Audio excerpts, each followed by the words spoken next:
field. All the way back and gone. He did it, a grand slam in the night. King Tuck.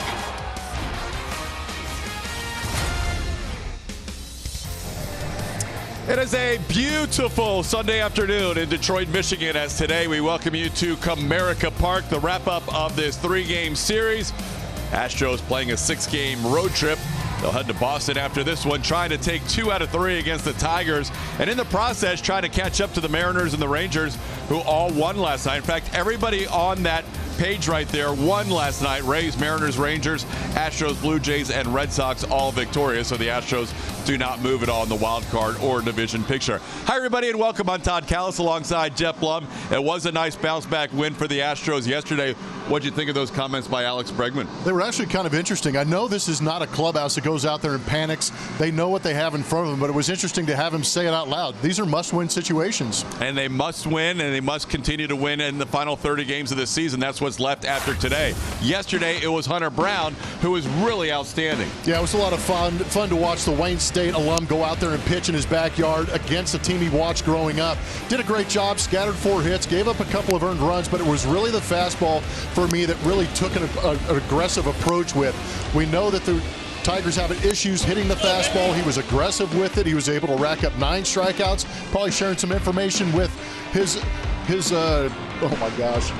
His idol? His idol. There we go. There you go. Figure that one That's out. all right. Hunter Brown to the protege of Justin Verlander, and that's going to be who he hands the ball off to today. Hunter Brown and Framber Valdez, excellent in the first 2 games of the series. Yeah, it was nice to see these guys go out there, really set the stage for what could be a great game for Justin Verlander. We talk about it all the time. The offense has been very good over this last couple of months. It's just the pitching that's faltered a little bit, but right now this is setting the stage for a good series. And now Hunter will hand off the baton to the guy who he emulated growing up. And again, I think this goes back to what the Detroit Tigers do against the fastball. Overall, they're hitting 240 against the fastball, and then once you ramp up that velocity to 95 plus, they're hitting 211. Both of those are the lowest in all of Major League Baseball. Justin's got a very good fastball, and he's pitching somewhere he really enjoys to win. A historic day today. The 40-year-old Justin Verlander will face off against the 40-year-old Miguel Cabrera for the final time in Miguel's illustrious career. Opposite approach. The Astros had a much better approach yesterday, and it resulted in opposite results as well. More on that when we come back. AT&T Sportsnet is presented by Honda. New vehicles arriving daily. Visit your Greater Houston Honda dealer today. And by Steve Lee. Car or truck accident? Call attorney Steve Lee at 713-CALL-LEE. Last night, the offense was much better, and they didn't always pull the ball in that game. Yeah, they did a good job, and they set up nicely with Eduardo Rodriguez throwing a lot of fastballs the other way. They stayed on that outside corner. Bregman got a cutter to the inside and went into launch mode, but this is a tough ballpark to leave, so I think the Astros did a very good job of taking what was given to them, and eventually they racked up enough hits to get 18 opportunities with runners in scoring position. Only capitalized on 6 of them, but really did a good job of creating more opportunities. And here you see on StatCast 3D, powered by Google Cloud, some of the opposite field hits. You see 6 of them, the high exit velocities on most of them, except Abreu, just under 70 miles an hour. But it's really kind of exploiting what's given to you and knowing that this ballpark is huge. Just take the hits and keep that lineup moving. Yeah, Alex Bregman leading the way with a 3-hit game for the Astros. Drove in 4 and scored 3. The Hall of Fame combination of Justin Verlander and Miguel Cabrera. Cabrera in that lineup today. As we wrap up this 3-game series, we'll hear from Julia Morales when we come back. Astros would love to grab a series win. It'd be their first since taking one in Miami. That's been about a week and a half, though, for this team. We saw great offensive production, especially from Alex Bregman, who had a great night. 4 runs batted in for him. But he talked about the win being good. However, the effort needs to stay good every single game from here on out. That's what's important for these Astros as they put themselves in this position, TK, Alex said. But that's what they need to do now in order to get back to where they want to be. Dusty Baker also loved the offense yesterday, the at-bats they were taking, grinding down pitchers. He wants to see more of that against today's pitcher for the Tigers. TK. Yeah, they'll face the right-hander Alex Faedo, and here is how they will line things up. Jose Altuve will lead off, followed by Bregman. Bregman moving up the charts, 4th in runs, 5th in RBIs, a chance for a 100-run, 100 RBI season. Yordan Alvarez hits 3rd. Kyle Tucker in the cleanup spot. Chaz McCormick in left field today. John Singleton gets the start at first. Off day for Jose Abreu. Jeremy Pena, Mauricio Dubon in center, and Martin Maldonado round out Dusty Baker's lineup. The right-hander will be Alex Faedo. There you see the numbers on the season. Only 10 starts, but 4.91 ERA. What's interesting is his whip is very good at 0.97, and the opponent's hitting 195 against him overall. He's not going to overpower you, so expect the Astros possibly to be patient, try and take some good swings on him. He starts Jose Altuve off with a breaking ball, and the slider catches the inside corner, says Andy Fletcher, the home plate umpire today.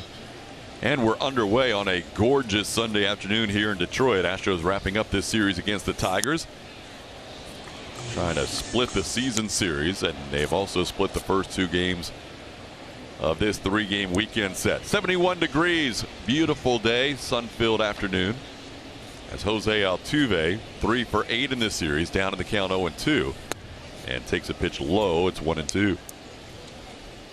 Astros bouncing back after being within a strike of a win on Friday night for that 9-2 win yesterday. Altuve grounds one to short, 2 hops for Javier Baez, and this game starts with a 6-3. So Alex Faedo is going to come at you with this pitch arsenal, brought to you by StatCast 3E, powered by Google Cloud. Right-handed hitter is going to see a lot of sliders, then that four-seamer. The four-seamer right there is 92 miles an hour, and on the left-handed side, he's going to be heavy on that four-seam fastball and back that up with the slider and changeup mix. Pretty good numbers against that slider against lefties. Here's Alex Bregman. Bregman going after the first pitch, misses the fastball. It's 0-1. What a day for Alex. He was finally retired in his 6th plate appearance of the evening, but prior to that, he was on base all 5 times. 2 doubles, 2 walks, a 2-run home run, drove in 4, and moved that OPS up all the way to 799. And has an early lead in the clubhouse for Husband of the Year. Because of the post-game interview? Yep. This ball hit pretty well to left, and that is going to be bouncing over the wall. An automatic double for Alex Bregman. 3 doubles in the last 2 games and 22 on the year for Breggy.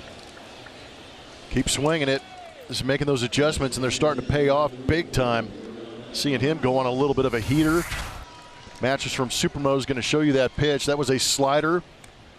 Alex going down on the legs to get that. Almost had that back knee on the ground as he raked that into the left field corner. Alex continuing to swing the bat well. So Alex Bregman in scoring position for Yordan Alvarez, as Alvarez takes a look at a first pitch strike. It's 0-1. Yordan has started to see a little bit better at bats the last few days. It seems like he is maybe about to start on one of those runs where the big man's hard to get out. This one's the other way as he fouls one off the end of the bat past Gary Pettis. Rarely hits one in that direction with a foul ball. It's 0-2. Yordan dealt with that little finger issue that kept him out of a couple of games in that last homestand. Back in there for all 3 against the Tigers. Fouls off 94 at the top of the zone, stays 0-2.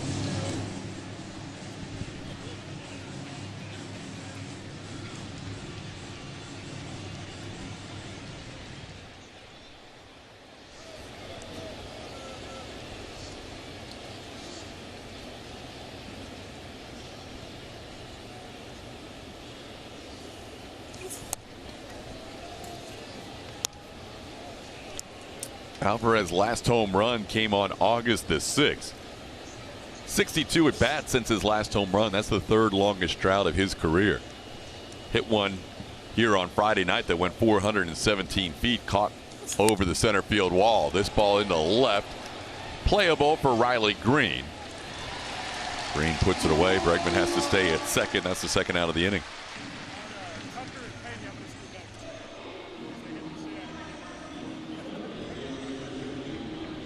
Well, Faedo facing the Astros for the first time makes his 11th start of the year. He is out of Tampa, Florida. In fact, he and Kyle Tucker, who's at the plate now, faced each other in high school. Tucker went to Plant High School, and Faedo went to Alonzo, where his dad, Lanny, is the head coach of a baseball program there, the Alonzo Ravens. That one's off the plate for a ball, 1-0. So Tuck, the only one in this lineup that has faced this right-hander before. Faedo ended up, after going to high school in Tampa, going on to University of Florida, where he helped the Gators win a College World Series. That one catches just a piece of the plate. It's 1-1.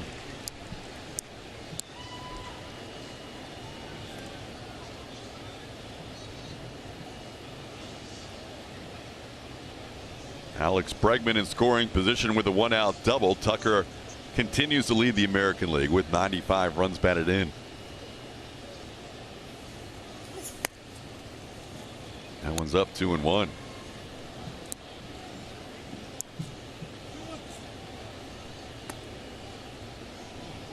Just one hit and 7 at bats so far in this series for Tucker, but his road numbers on the year continue to be much better than they have been at home. That one's down 3-1. Chaz McCormick waits on deck if Tucker reaches.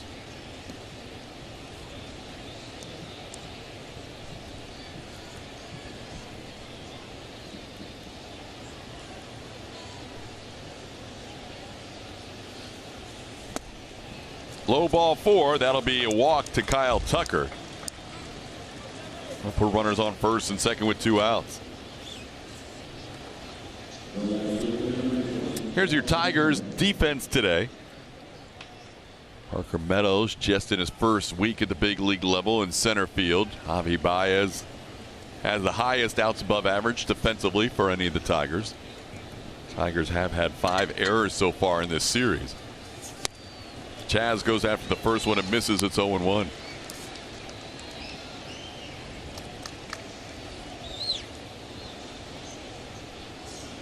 Talked about that low batting average. It's kind of reverse splits for Faedo. Left-handed hitters struggling against him, but right-handed hitters hitting .245 against him. 6 of the 10 home runs he's given up this season have been to right-handed hitters. Chaz in a little bit of a funk. Had to fight off a pitch last night to go the other way for a couple of RBIs. And Chaz with that RBI, 2 RBI base hit to right was just his first hit of the series. So now 1 for 9 in the series. This one's going to be out of play. It's still 0-2.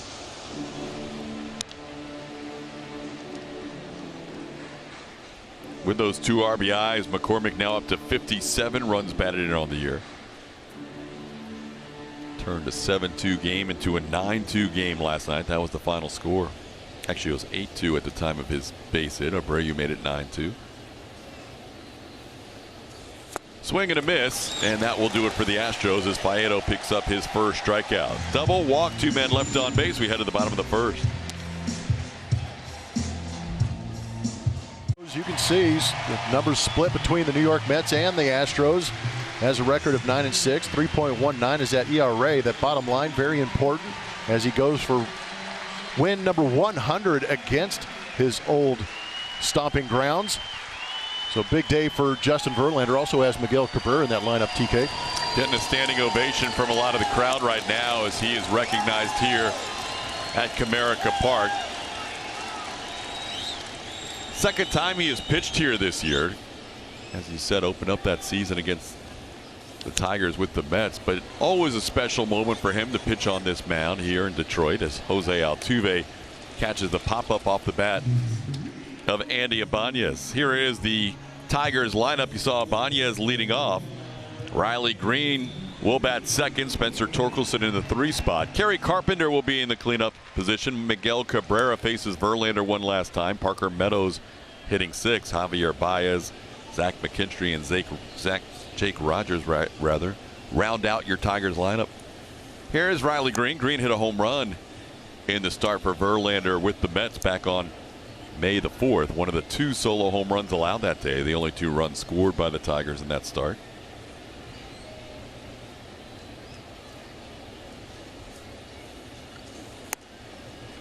Pitch catches the corner. It's 1-1. Verlander trying to win for the 100th time in this stadium. 99 wins at Comerica Park coming in to just 51 losses.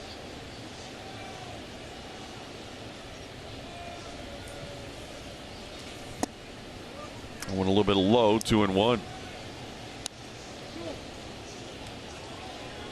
Verlander pitching on 4 days rest, moving ahead of Christian Javier in the rotation. Javier will pitch the opener against the Red Sox tomorrow. This one into left field, pretty well hit. Back goes McCormick. The wind might be holding it up slightly as it seems to be blowing across from left as Green flies out to relatively deep left field for the second out. Astros starting defense is presented by Xfinity. You saw McCormick in left, Mauricio Dubon in center with Justin Verlander on the mound. Kyle Tucker will be in right. Your infield is Alex Bregman and Jeremy Pena on the left side, Jose Altuve and John Singleton on the right side. And all 5 starts for Justin Verlander in an Astros uniform has had Martin Maldonado behind the plate.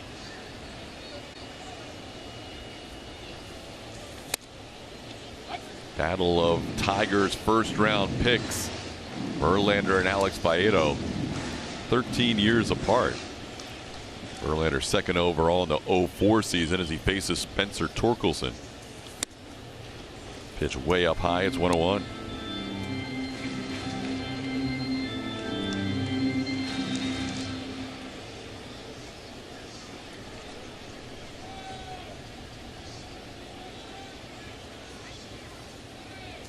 I thought JV would get an ovation, but that was a pretty strong reception when he was announced here at the ballpark today. Oh, it was good to see. A lot of fans here today on this gorgeous afternoon here in Detroit. But yeah, you figure the second time through this season, they would maybe lay off a little bit, but they were very excited to see him on the bump again. So many great memories for the future Hall of Famer created here in Detroit. That ball hit high in the air to center field, sending Dubon back. Verlander knows this stadium very well. He started walking off the mound as soon as that ball was hit, knowing it was going to be caught out there in center. Dubon puts it away for the final out of the inning. Poll, shall we? Which current Astros star has the best chance of winning a Triple Crown in the future? Okay, you see what they need to do there in order to get one. Yordan Alvarez, Hunter Brown, Kyle Tucker, Framber Valdez. Those are your choices. Make sure you vote at ATT Sports at SW. Framber enjoying the perfect weather or living his best life. Maybe all of the above, TK. How can you not enjoy watching Framber enjoy life? There's a pop foul out right behind home plate. Unplayable, it appears. Jake Rogers fires the mask away and retires John Singleton on one pitch here to start the second inning. He's got the 59 chain. He's got the shades on. He's completely tranquilo. La grasa. Whoa. Okay. Where's all his buddies, though? Usually there's 3 or 4 right around him. But yeah, he's got a couple over there hanging. Oh, there they are. Kind of tucked away under there. That Javi down there. Here's Jeremy Pena with a called strike. Pena playing his 120th game of the year, coming in with a .333 mark his last 7 games. Feels like the at-bats have been better a little bit lately as Pena tried to hold up, but Eric Bacchus, the first base umpire, said he goes too far.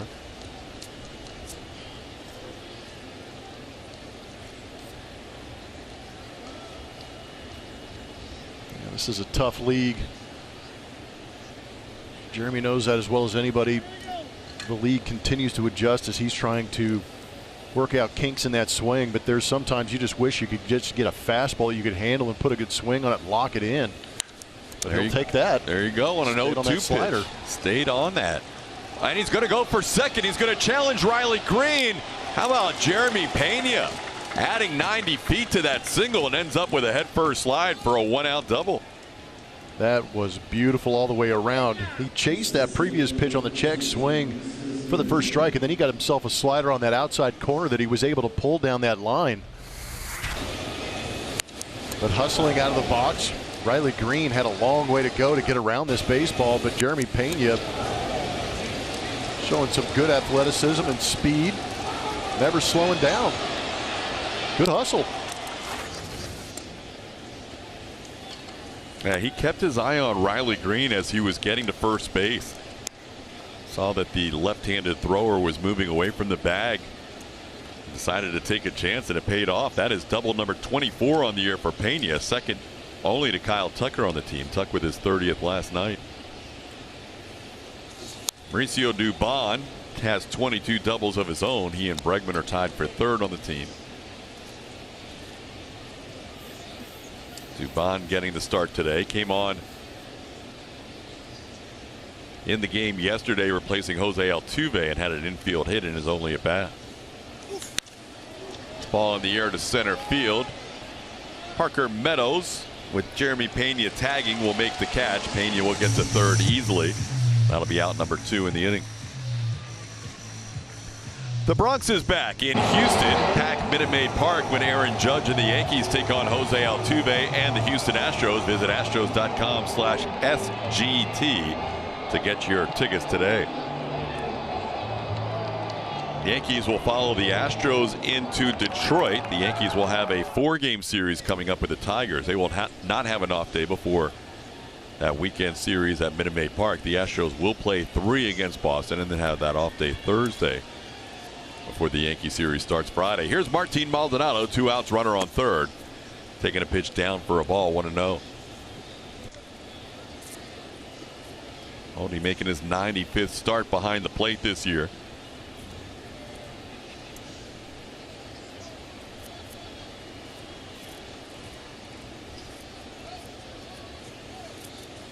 Astros stranded 2 men in the first inning, including Alex Bregman, who was in scoring position for 3 batters, and now Jeremy Pena was on second, now on third with 2 outs.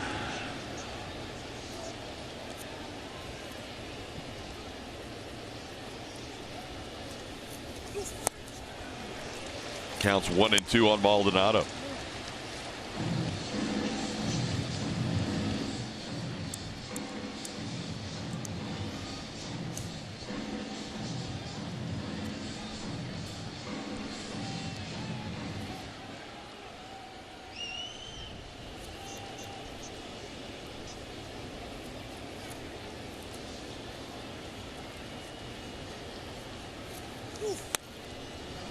Maldi started the first game of this series Friday. Kiner Diaz got the start in yesterday's game. Now Maldi catching the finale. He has worked exclusively with Framber Valdez and Justin Verlander this year. That one's going to be on the outside corner. Maldonado thought it might have been a little wide, but Faedo has ended both innings with a strikeout. MLB.TV. Receive a free subscription to MLB.TV when you attend a game. Blackout and other restrictions apply. Visit MLB.TV for details. Miguel Cabrera due up this inning for the last time against the Astros, and Jose Altuve saying he's going to miss the way that Miggy plays the game, his character, personality, and really, TK, that's something that comes up with anyone around the league when you're talking about a guy like Miggy. But great interview. We'll run in the postgame as well for those who missed it in pregame. Yeah, it was a great time to really look into the special relationship between those two guys from Venezuela, Miguel Cabrera and Jose Altuve. Cabrera in the lineup today against Justin Verlander. He'll bat second in this inning as Kerry Carpenter leads off. Carpenter fouls one away. It's 0-2. Yeah, they'll be friends forever, obviously, and stay in touch, but at the same time, being able to compete against one of your very good friends at this level and doing it for a long time and then having it finally come to an end is going to be hard. But we weren't even on the field listening to that interview, and you could feel it, those guys thinking about it. 0-2 pitch hits Kerry Carpenter. Breaking ball that caught him on the foot. That'll be a leadoff runner. And here is the battle 10 years together are now going head-to-head as competitors for just the second time in their careers. Miggy faced Verlander back in 2019 as he tips his cap out there to the battle of 40-year-olds. So this is 40. First pitch up. 1-0. Cabrera went 0 for 3 in that start. As he faces Verlander here. Verlander did strike him out one time. You can see the last time an Astros hitter as a 40-year-old faced another pitcher as a 40-year-old was in 17. Carlos Beltran faced Bartolo Colon. Been a little bit longer since a 40-year-old Astros pitcher has faced a 40-year-old opponent at the plate. That was back in 2008. 2-0 pitch is a foul ball off of Maldonado. It's 2-1. In 08, it was Doug Brocail at age 41 facing Omar Vizquel at age 41. And Vizquel in the 9th inning of that game, August 13th of 08, grounded out to Blummer. I was there.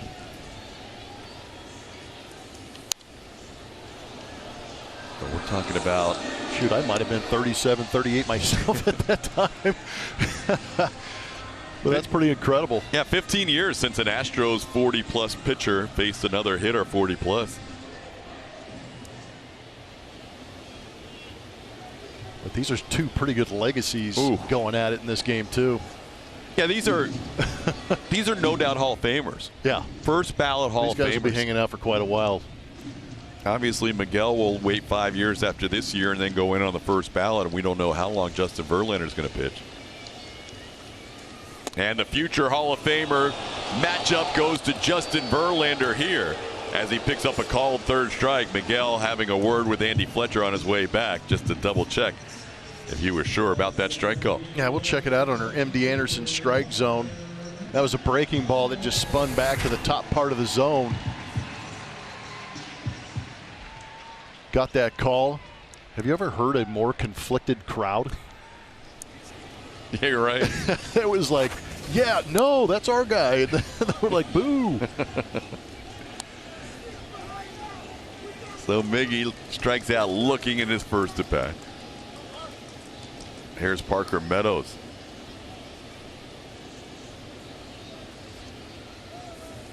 Well, Miggy playing in his 1,038th game at Comerica. Parker Meadows playing in game number 6 in this stadium. All 6 of his big league games have come here this week. He's had quite a week. He's already hit for the cycle. He's had a walk-off 3-run home run the first game of the series. He's drawn 4 walks in addition to 6 hits and 17 at-bats. And Verlander, after falling behind Cabrera 2-0, has fallen behind Parker Meadows 3-0. Yeah, Meadows, part of a young group here in Detroit, trying to bring some energy and hope to this organization for the future.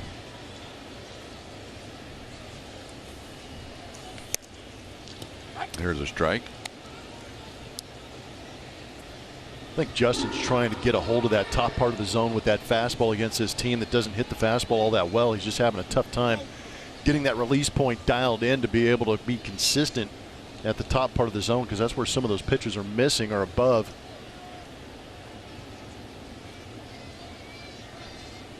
Runner on first with 1 out, and a 3-1 pitch is a swing and a miss.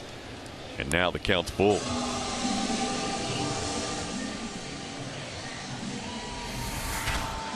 He's even got that slider at the top part of the zone.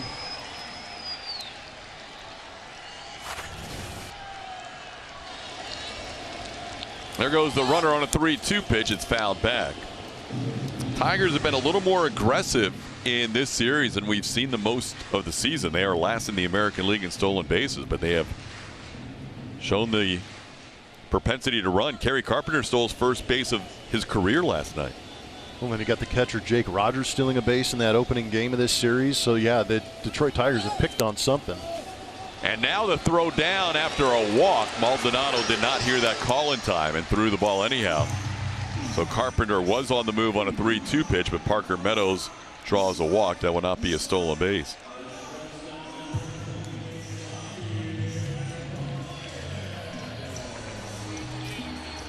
Now Verlander will go against Javier Baez. Baez also hit a solo home run. We mentioned there are 2 solo home runs in that game when Justin Verlander pitched for the Mets on May 4th here at Comerica. Baez hit one out on a fastball and misses that first fastball. It's 0-1.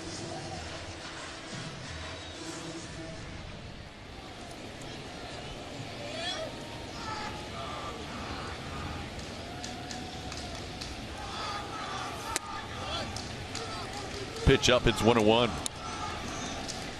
Verlander has pitched 5 times now against the Tigers. This is start number 6. 4 of them here, 2 as an Astro at Minute Maid Park.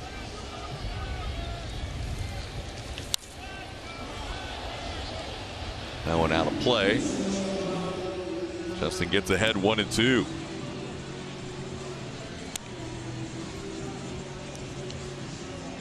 If Verlander does get his 100th win in this stadium today, he'll become just pitcher number 36 in the modern era since 1901 to win 100 games in any one stadium. That one's up and in, and maybe caught Baez, or did it catch the bat? He's not heading to first for now, and no signal from the umpire, so maybe it caught the bat. No, he is going to start to head first. Not convincingly. What's the call? I didn't see the home plate umpire's call, but this is that pitch on our Mattress Firm Supermo, maybe off that left hand. Yeah, that looks like it's going to be a hit by pitch, and he is going to go to first. Dusty Baker not happy now, so he's going to ask the guys in the back to video review this and see if it's a hit by pitch. You can appeal on the swing, and that's the only way you might get it overturned, because then it becomes a foul ball, but it did not look like he took a swing. So 2 hit batters in the inning for Verlander. Yeah, 2 hit batters and a walk. An unusual inning for Justin Verlander. That fastball just got away up and in. So 2 hit batters in this inning is as many as he had all season. How about that? Yep. Coming into the game? Coming into the game, had 2 hit batters in 118 and a third.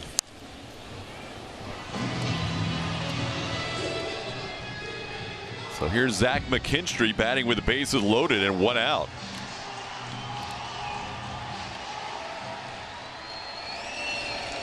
The other thing with those hit by pitches, they both come with 2 strikes. That one bunted foul. McKinstry bunting with the bases full. Looked like he was going towards third base too. Typically you'll see that kind of pulled towards first base, but interesting. Maybe understanding Justin, when you're facing Justin Verlander, it could be a tight ball game. Try and scratch a run across.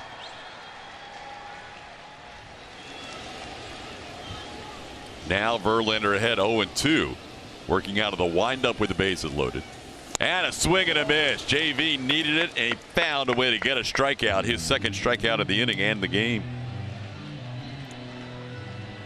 Powered that slider down and into McKinstry.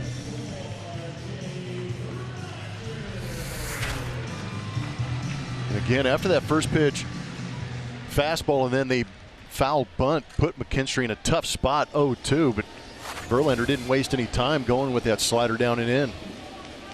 Now facing Jake Rogers.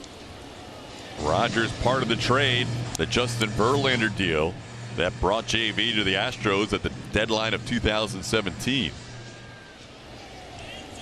Verlander has faced Rogers twice and struck him out both times since that trade.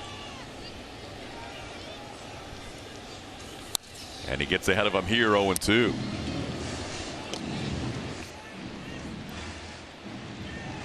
The other 2 guys involved in that trade, Daz Cameron, was picked up by the Orioles on waivers from the Tigers this offseason, so he's no longer part of the Tigers organization. And Franklin Perez, who's currently a Class A for the Tigers, a pitcher.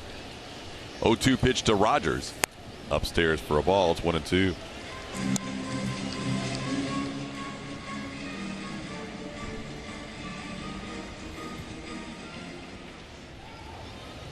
Two hit batters and a walk have loaded up the bases.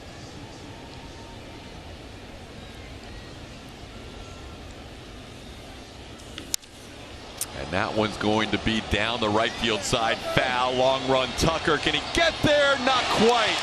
Just off his glove. Tuck almost made that running catch, but couldn't quite put it away.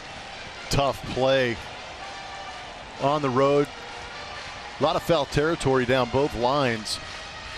But with the right-handed hitter up there, I bet you Tuck was playing a little bit deeper and towards that right center field gap, so a long way for him to go, and he almost got there to make the play. Mattress from Supermo is going to show it just off the edge of the glove.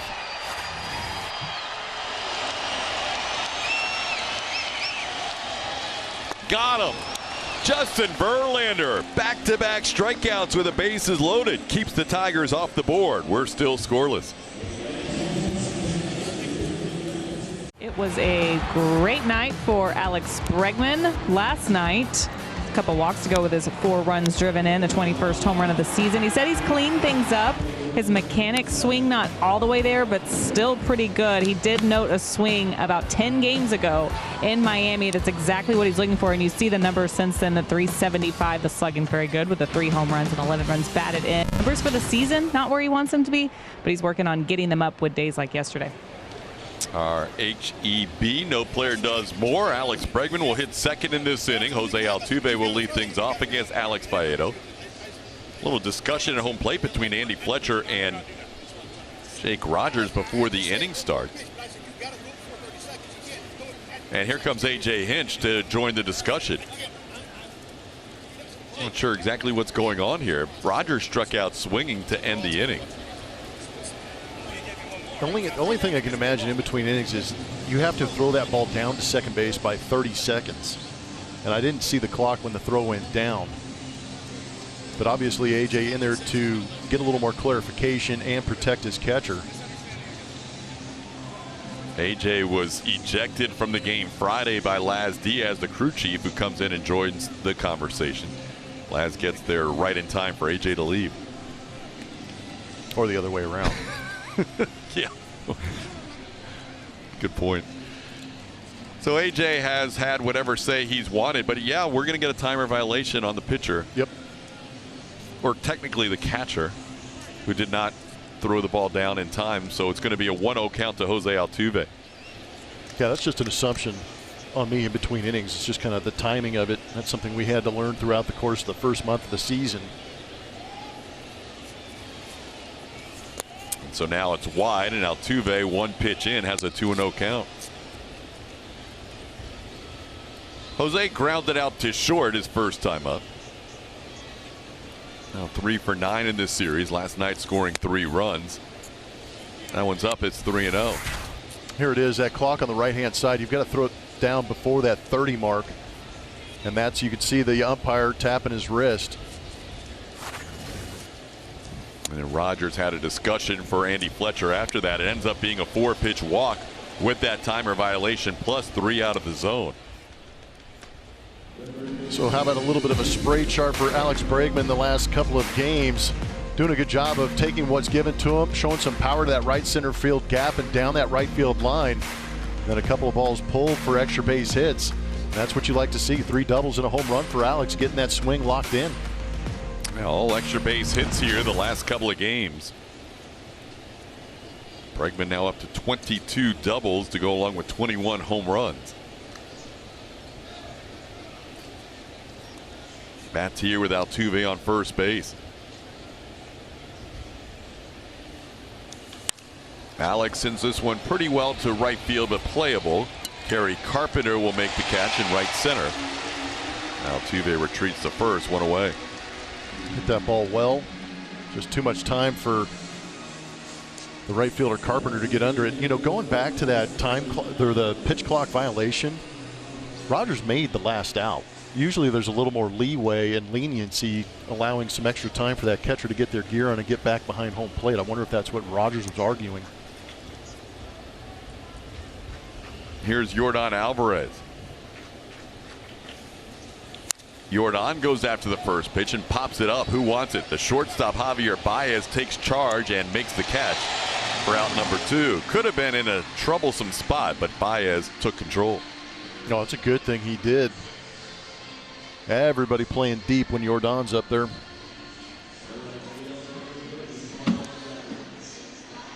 So now after the 4-pitch walk to Altuve, technically a 3-pitch walk, here's Kyle Tucker. Couple outs after the walk. Tuck walked his first time up. Faedo will walk a few. He has had 11 walks issued in his last 5 starts.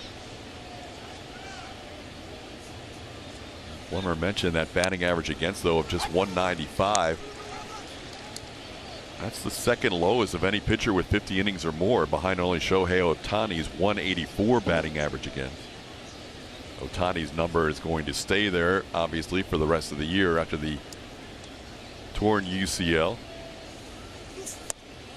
There's a strike. It's 0-2 on Tucker. Been helped out by the best BABIP of any pitcher in baseball, 199 batting average on balls in play with Faedo pitching.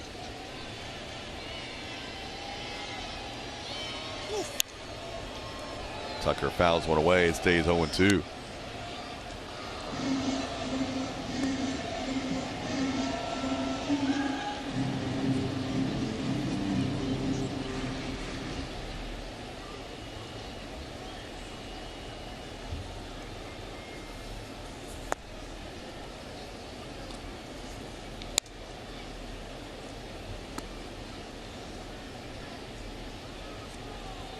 Altuve on first base, scoring 3 runs last night. He has more runs scored than anybody since coming off the IL.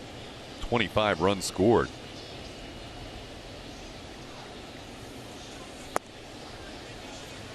Tucker takes one down, 2-2. If you've got a BABIP under 200, that means you're hitting your spots and doing a good job of keeping the ball down, using your defense. We haven't seen a mistake yet in this game. Yeah, there's always that trying to figure out how much is it luck and how much is it making pitches when you have a BABIP that low. There's some pitchers that generally have a lower BABIP than league average every year, and then you're like, well, maybe they have figured it out, but 199 seems extremely low. There goes Tuve on a full count pitch, and Tucker fouls it away.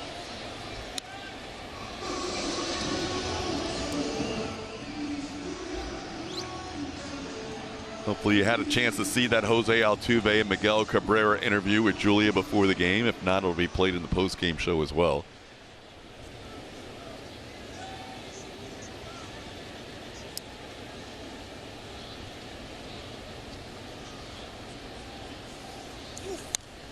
Another 3-2 pitch, another Altuve sprint between first and second, and he'll go back to first after chatting with Laz Diaz.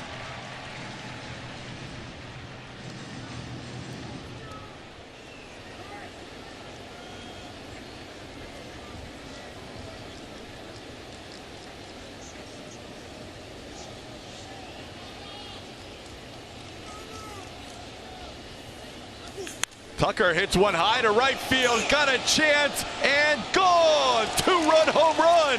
Kyle Tucker, number 26 on the year, puts the Astros in front 2-0. RBIs 96 and 97 for the AL leader. King Tuck with the big swing. We talked about those mistakes, and he finally got one. This is a fastball up and in that Kyle Tucker spun on and hit a laser into the seats. 106.8 off the bat. Kind of pulled that fastball to the inside. And a great job by Kyle Tucker to let those hips open up, and the hands came through beautifully. Now Chaz around a bunt, bunts one down the third base side, and that's going to be a base hit. McKinstry tried to barehand it. Not sure if that would have gone foul had he not touched it, but Chaz will take a base hit here with 2 outs. Hits have been tough to come by for Chaz. He goes for the bunt right here, catching the defense by surprise. You can see why, too. McKinstry was playing deep at third base, took advantage of it. That looked like it might have stayed fair had he not touched it. Here's John Singleton going after the first pitch. Second straight time John swung at the first pitch, and second straight time he has popped one up. This one caught by Baez to end the inning. But the Astros in front 2-0 on a 2-run home run by Kyle Tucker, number 26 on the year. Toyota. Justin Verlander in elite company with 3 no-hitters. This was the first one back on June 12th of 2007, sending Maglio Ordonez back. His receiver that day was Pudge Rodriguez. And Justin Verlander celebrating that first no-hitter. 2 more after that. Part of that legendary career. Andy Ibanez, the leadoff hitter, has gone after the first pitch both times today from Verlander. Popped up his first time up and fouled one back here. Verlander starts the inning with 36 pitches. Had to work pretty hard in that second inning thanks to a couple of hit batters and a walk. But stranded the bases loaded with strikeouts of Zach McKinstry and Jake Rogers to end the inning. It's good to see the Astros give him a little bit of a breather in there after working so hard and giving him a couple of runs. Called third strike. Ibanez doesn't like it. I can understand why. That one seemed like it was wide, but Maldonado gets the call behind the plate. That's that Hall of Fame ace strike zone on the MD Anderson strike zone. Woo! Great pitch. And that one will not make anyone in the Tigers dugout very happy. Here's Riley Green. Green flied out to deep left his first time up.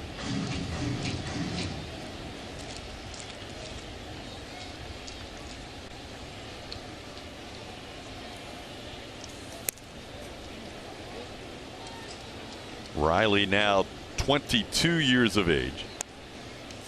Was just 3 years old when Justin Verlander was drafted out of Old Dominion by the Tigers in '04.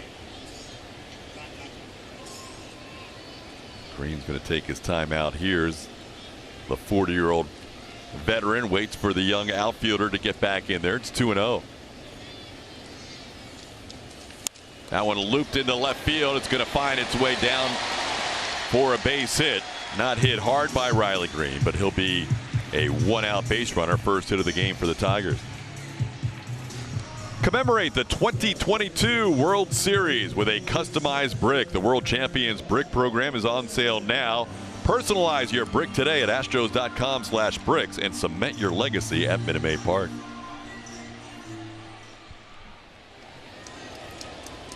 Here's Torkelson, who flied to center his first time. Slow breaking ball for a strike, 0-1.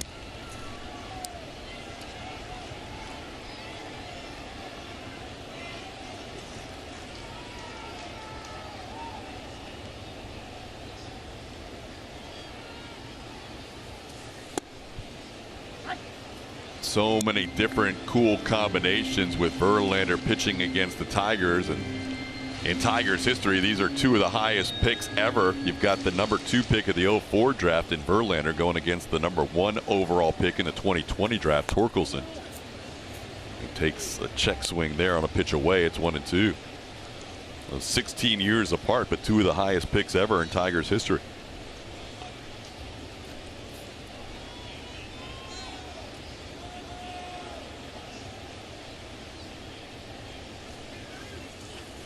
That one's down, covered up by Maldonado, and the count evens at 2.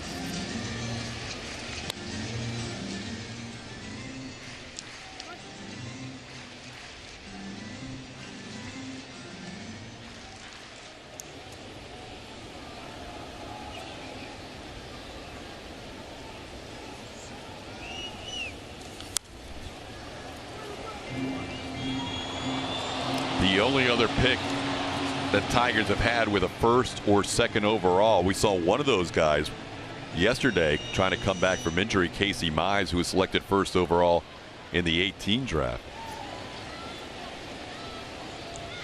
Throwing a little live BP. Also Matt Anderson out of Rice University was a number 1 overall pick. There have been a few 2s. Tony Clark, Justin Verlander, 2 overalls. Pat Underwood, a lefty back in the mid-'70s. Count's full now after Spencer got down to the count. And a check swing on a pitch just up. Verlander tried to drop that one in like he did earlier in the game against Miguel Cabrera. Didn't get the call. That'll put runners on first and second. Tried to get that one to spin its way back in. Just didn't have enough bite. Started to drift towards the top. Just didn't get the call.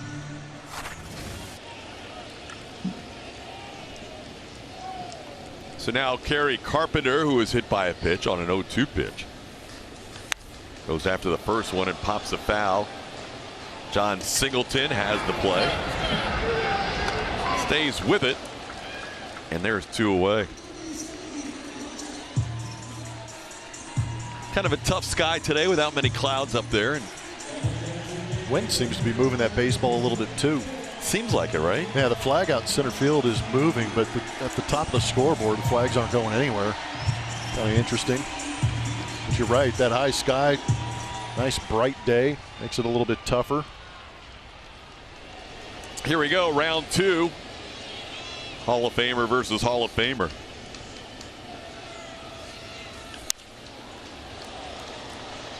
A lot of times you talk about guys in their midst of their career, towards the tail end of their career, you say possible future Hall of Famer. These are one of the rare times when you can say this is a definite Hall of Fame versus Hall of Fame matchup. Yeah, I completely agree. But it is rare to just be able to have that potential first ballot Hall of Famers as well. I would be surprised if either of them had to wait. No way Miggy has to wait, and there's really, I would say Verlander's got another year or 2 under his belt. There's no way you're waiting on him, probably. no. They're both got to go in on the first ballot. Now Miggy down in the count 0-2 here. And you could eventually, maybe in about 10 or 12 years, look back and say that there were 3 Hall of Famers on this field at this moment. Jose Altuve out there at second base, trying to rack up as many hits and put up as many big numbers as he can to eventually get his vote. We know that guy at the plate would vote for him in a heartbeat. Miguel had some great comments about him. It seems like there's no one rooting harder for Tuve to get to 3,000. I agree. He's definitely leading the charge. Cabrera stays alive on an 0-2 pitch. There's a pretty good slider from Justin, just spoiled by Miguel.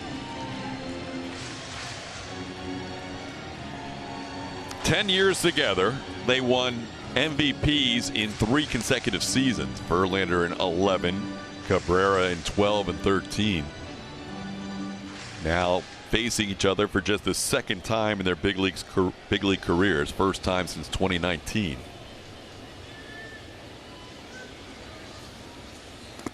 That one down, 1-2.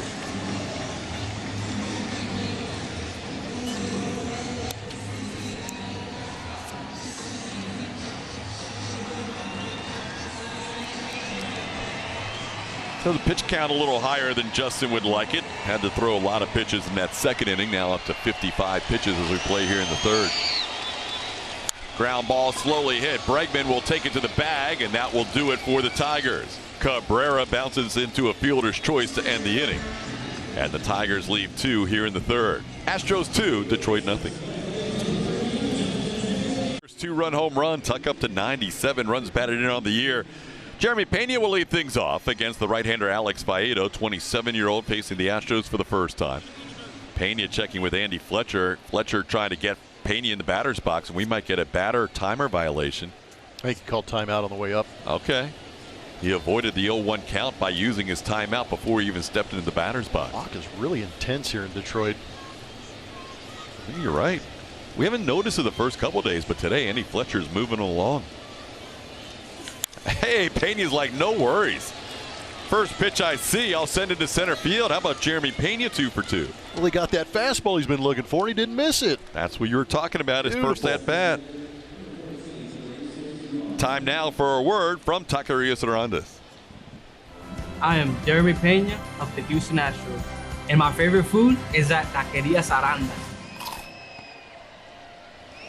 Oh, JP, 2 for 2, has 2 of the 5 hits for the Astros. That'll bring up Mauricio Dubon. Dubon goes after the first pitch and pops one up. Shallow center, Javier Baez drifting out, and Baez makes the catch.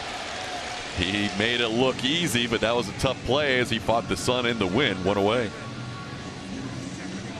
That didn't look like any fun at all. Kind of seems like the outfielders are kind of shying away from some of those pop-ups. Javier's putting himself out there and made a pretty good play on that one. That is the 4th consecutive Astros hitter that has put the first pitch in play. Chaz bunted for a hit on the first pitch. Singleton popped up on the first pitch to end the inning. It's aggressive. And now Pena and Dubon going after the first pitch. Maldi is actually going to take a strike. Actually, they called that one low for a ball, 1-0. Saw the. Don't you know the strike zone, TK, at all? Jake Rogers was like, whoop, what did just happen? He wanted to throw the ball back. And he realized that was a ball called. Well, he and Andy Fletcher probably have had a running discussion today. Maldi goes after that one and misses, 1-1.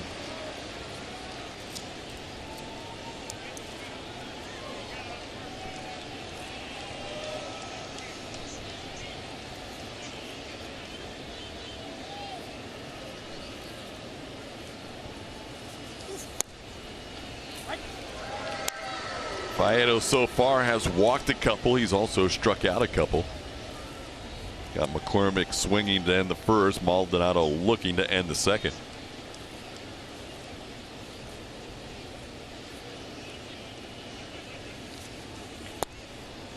A little bit down, 2-2. Right-handers with a OPS 272 points higher than left-handers facing Faedo this year. And he gets a check swing on a pitch in, 3-2.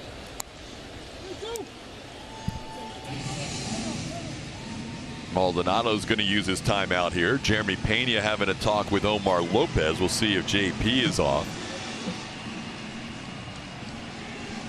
There is some swing and miss with Maldi, but Pena can also still steal a bag. 11 out of 18 on the year for Pena. He stays, and the pitch is put in play, and that's going to be down for a hit. Martin Maldonado with a single into left. Pena will stop at second. The Astros have runners on first and second with 1 out.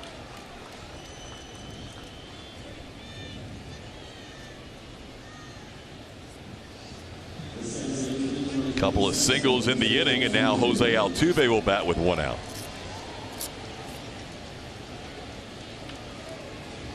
Altuve has grounded out, walked, and scored a run. He now has 51 runs scored in 61 games this year.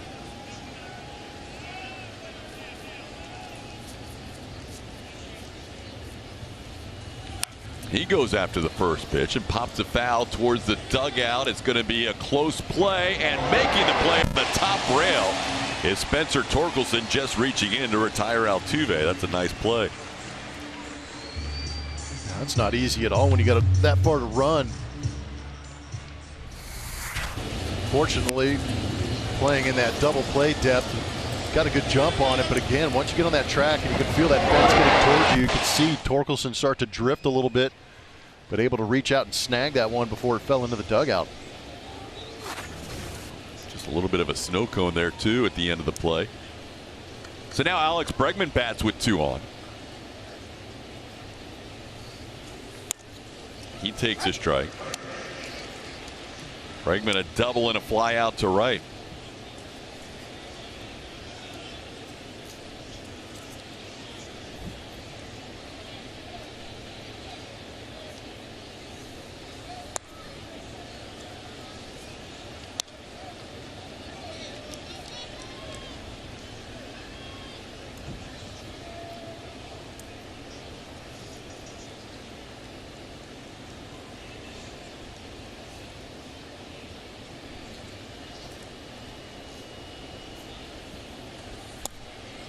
Missing a little wide, 2-1.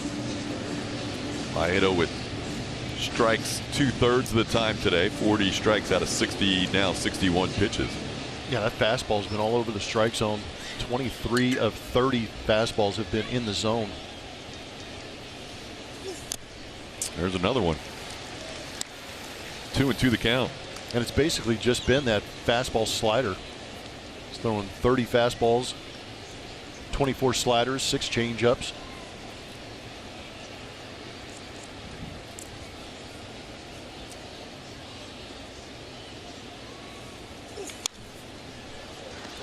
fouls back the 2-2 pitch.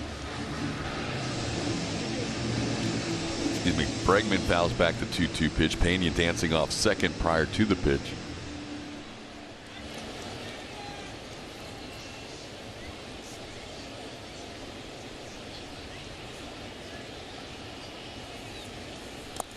That one's down 3-2.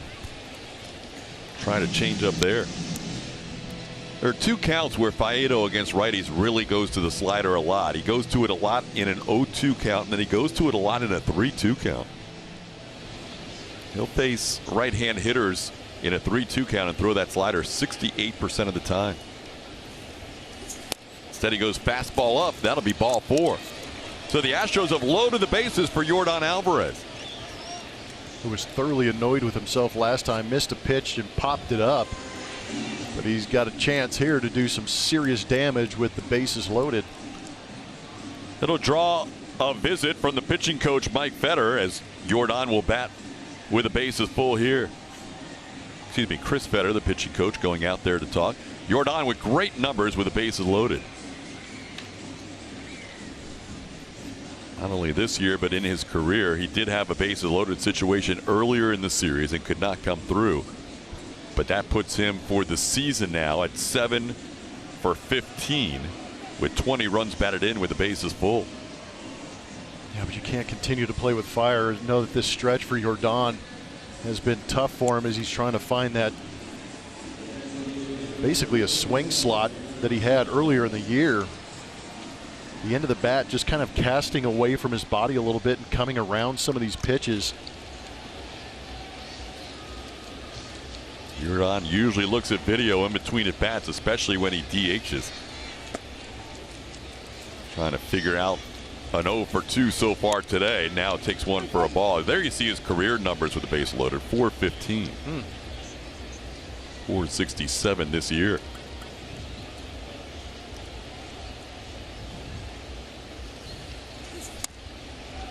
Didn't have to be. It's a called strike, 1-1. It's been an interesting zone on both sides. This one up and in off the inside corner.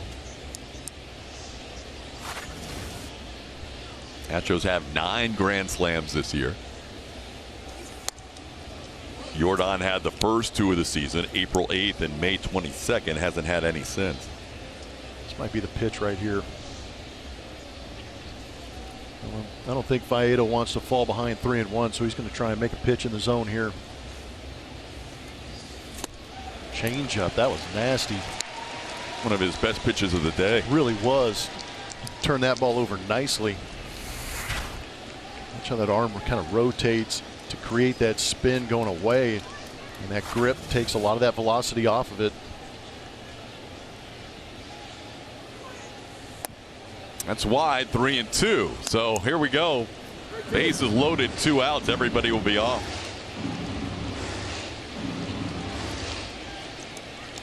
Huge spot in this game early. Astros leading 2-0 in the 4th. Yordan trying to add to that here.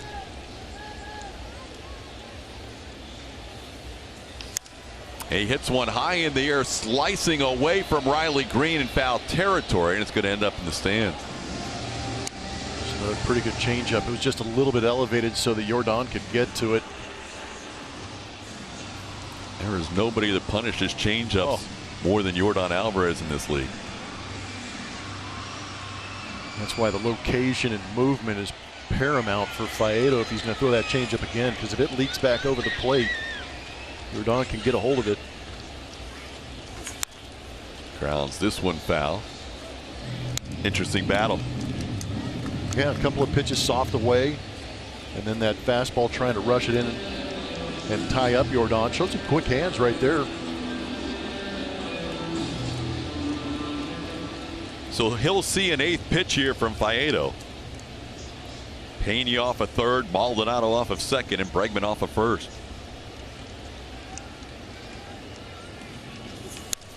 Another one sliced away.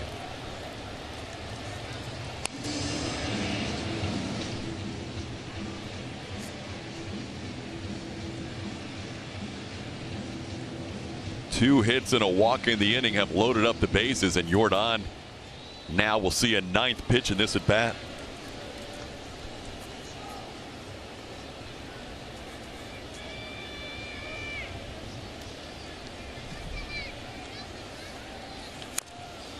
Make it 10.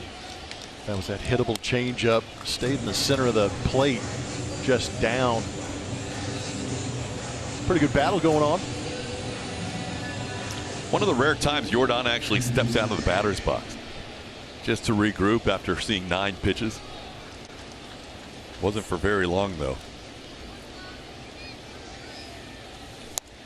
That is down, maybe a little in, a close call, but it goes Jordan's way, and that's a bases-loaded walk. And the Astros lead this game 3-0. Yeah, that was borderline, but that was a changeup that got pulled across the zone by Faedo, and it just never got back to the plate. So here's Kyle Tucker. We mentioned Alvarez had the first 2 grand slams for the Astros this year. Tucker's hit the last 2 slams. He hit one July 3rd in Texas and then August the 8th in Baltimore. The last 5 grand slams this year for Houston have all come on the road. 1-0 to Tuck, who hit a 2-run home run his last time up. Good take to get to that hitter's count. That last swing by Kyle Tucker was beautiful. Watch that front hip just kind of open up as he recognizes after he gets that foot down, and then pulled those hands in nicely.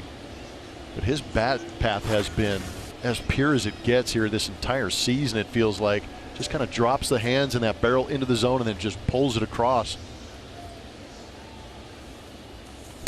That one's wide. 3-0 to Kyle Tucker. He's got 97 runs batted in on the year. He's got 3 runners on here. Are you green lighting him right here, TK? Absolutely. I'm with you on that. 100% green light. He has got one particular pitch in a spot, and he took the swing at it. I love it.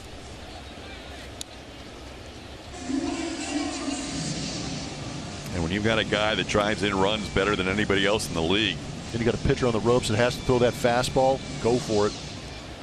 Open action starting for the Tigers here in the 4th inning, as Will Vest warming up without a hat. Tucker hits one into left on a 3-1 pitch, flips the bat away in frustration as he flies out to end the inning. Astros do get 1. They leave 3 and lead this game 3-0. Driven by Ford. You can see Justin Verlander's picture all over this place still, especially framed art in the press box. Memories of great seasons like this one right here in the ballpark, 2012, where he posted a 1.65 home ERA. That is best, lowest in Comerica Park's history. The opponent batting average also the lowest at 187. Tigers fans still wearing their Verlander jerseys here, loyal to a guy that they enjoyed watching in this ballpark. Also, Hunter Brown really wanted to see the Miggy JV matchup, and he got it today. I know he's having a good time. That's so great. He gets a fanboy a little bit today after pitching that game yesterday. I forgot about that. Yeah, that's cool. That is really cool. Hunter Brown growing up here in Detroit, watching both these guys as teammates for 10 years, and now he is the teammate of Verlander, watching the Verlander Miguel Cabrera matchup today. Even just below us in the view sections here, you're seeing a lot of Cabrera jerseys, but you also see a smattering of Verlander jerseys in attendance. And it's not Astros Verlander jerseys, it's Tigers. Yeah, it's all Tigers. You can tell by that neckline, that piping around it. I don't think I've seen a Verlander Astros jersey yet, to be honest with you. It's been all the vintage Tigers. Yeah. That one's up. It's 2-1. Old English D on the chest. There's one. Verlander on the back. Did you get it? There we go. Repping. But of all the 35s we have seen in the crowd, at least 9 out of 10 that we've seen are the Tiger uniforms. 2-1 pitches, lofted foul out of play. We actually saw a cool one during that last commercial break. You pointed that out. There's a guy with a King Tuck jersey on. I haven't seen that one before. And it looks like it's that World Series gold, too. But I haven't seen the King Tuck on the back. That looks good. 2-2 the count to Parker Meadows. Meadows takes one in for a ball, and the count's full on the rookie making his completion of his first full week in the big leagues. Played 113 games this year at Toledo before being called up on Monday. And he's battling Verlander here to start the inning.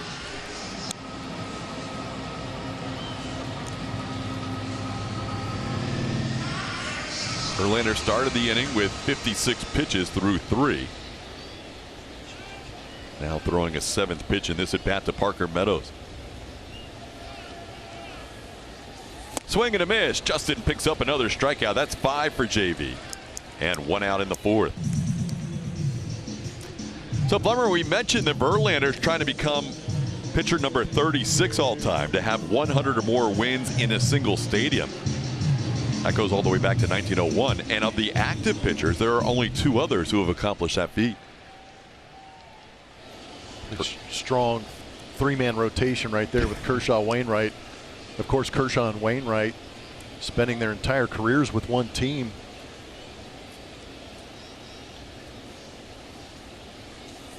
I was a little surprised when we saw that note that the number wasn't higher all time than 36, because guys didn't used to switch teams as much as they do now.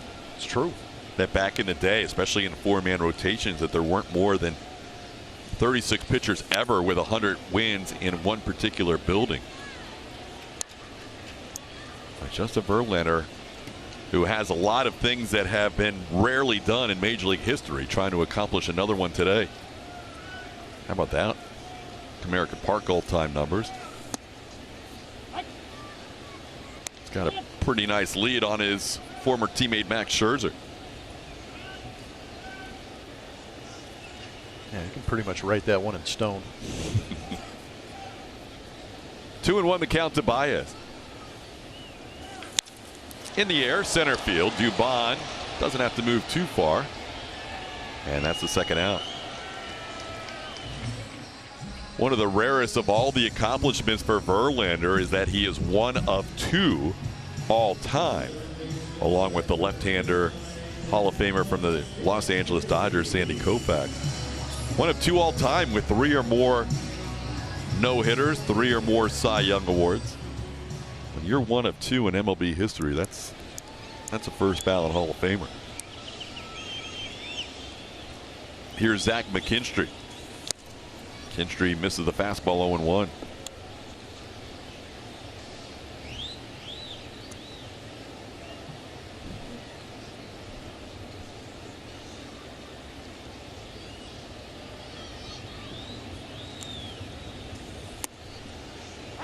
Seems like JV's been in the best rhythm he's been in all day this inning. Yeah, that delivery is feeling good. The release point's even better. A ball hit in the air to center field. Verlander starts to walk to the dugout. He knows there's plenty of room for Dubon. That's a 1-2-3 inning for Verlander as he gets through the 4th, leading 3-0.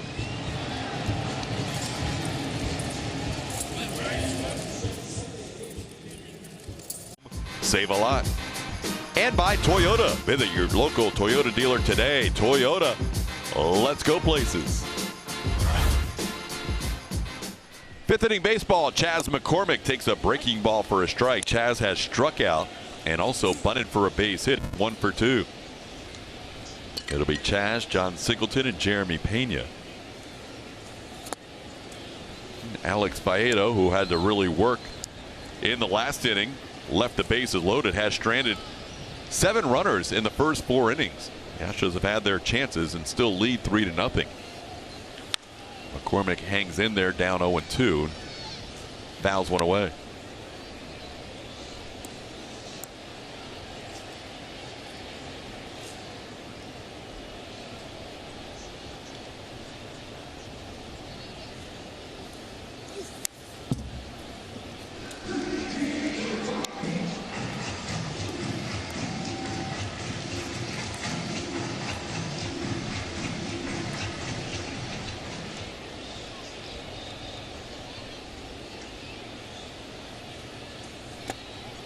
Pitch down, 1-2 the count. Good job of laying off. Chas has been in swing mode here recently.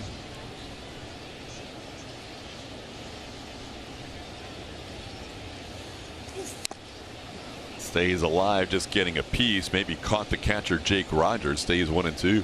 Yeah, got him pretty good, but you can kind of start to feel what Faedo's trying to do is the fastball up, the breaking ball's down out of the zone, but I think he's done a good job with that slider and that curveball, just kind of starting him at that lower third and breaking him out of the zone. He hasn't really flipped too many in there that have just hung out over the plate.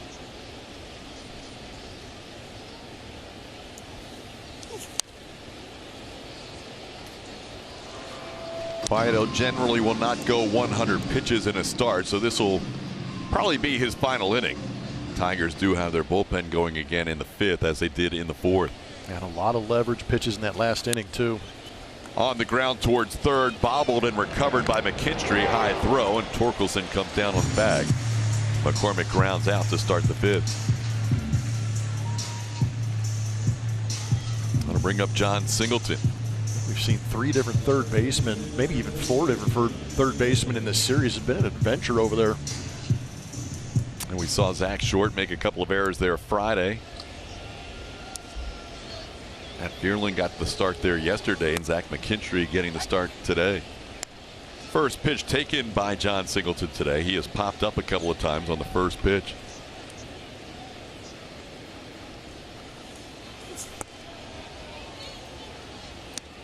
Rangers game in Minnesota. Texas leading the Twins 5-0. That's in the bottom of the 4th.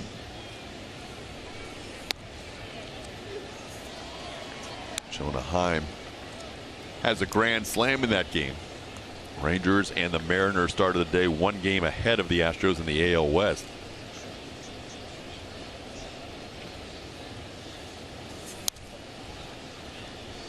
Astros with a 1.5 lead over the Toronto Blue Jays for the final wild card spot. Blue Jays are currently in action as well. They are down to the Guardians 4-3 at the end of 5. 2-2 pitch grounded right side. The second baseman Andy Ibanez makes the play, and there's 2 outs.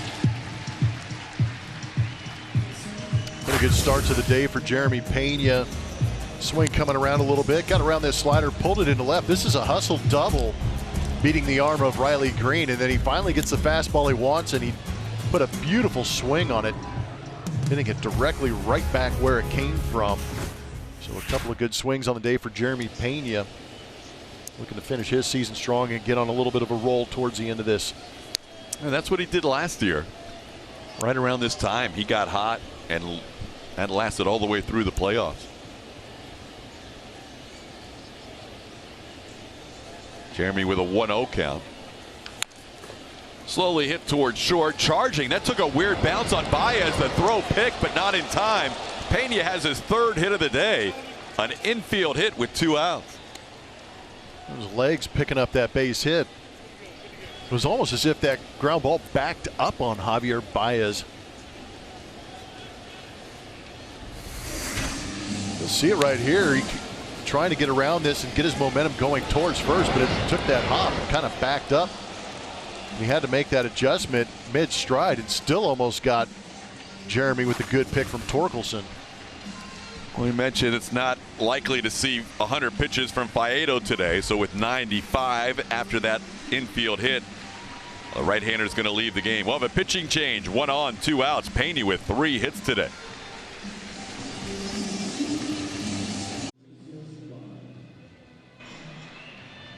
Top 5, 2 outs. Astros leading 3-0 over the Tigers, and a new pitcher in this game is going to be Will Vest, native Houstonian out of Stephen F. Austin University. This will be his 34th game overall. 3.78 ERA. He'll face Mauricio Dubon with 2 outs and a runner on first. And the first pitch is wide for a ball, 1-0. Astros got to him that first game, or the second game of the series. Went 2/3 of an inning, gave up 3 hits, 2 earned runs. Dubon has popped to short and also flied out to center field. He's been aggressive today going after first pitches. He watches the first 2 here and has a 1-1 count. Pena with 3 of the 7 hits today. He's on first base with 2 outs. And Dubon has himself a base hit, serves that one into left. Pena's going to go first to third, and no throw by Riley Green. Pena has taken an extra 90 feet twice today on the Tigers left fielder. He's been aggressive on the base paths and really aggressive towards Riley Green in that left arm. There you see that spiked curve that Dubon's able to go out there and just flip into left center field. The whole play right in front of Jeremy Pena. He just puts his head down and runs right in front of him. Not exactly a textbook slide, but he's in there. Kind of surprising Green didn't even attempt to throw there. Now Martin Maldonado bats. Maldi around a bunt with 2 outs, takes a strike. Maldi thinking about bunting for a hit.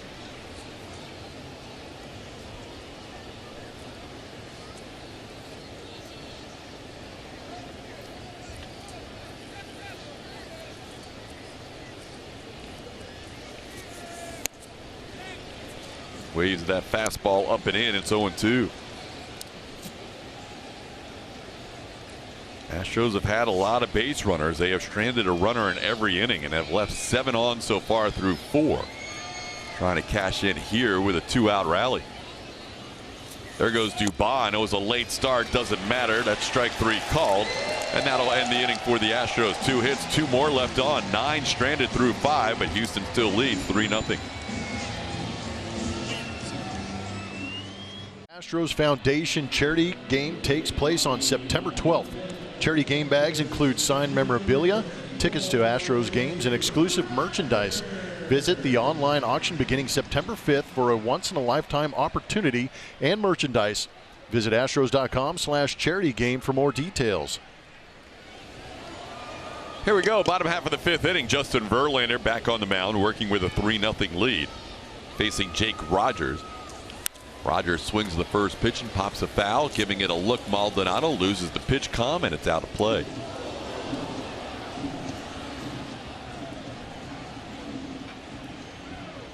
Rogers has faced the guy he was traded for back in 2017 3 times now in his career. He's 0 for 3 with 3 strikeouts. 3-for-1 deal with Verlander coming over to the Astros at the trade deadline in 2017. Now Rogers down to the count 0-2. Justin with 70 pitches through 4 has retired 5 straight as we start the 5th.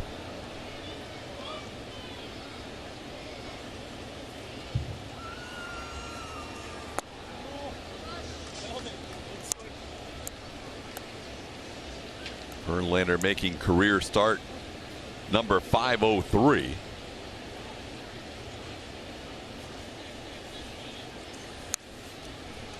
As Rogers fouls one back to the screen.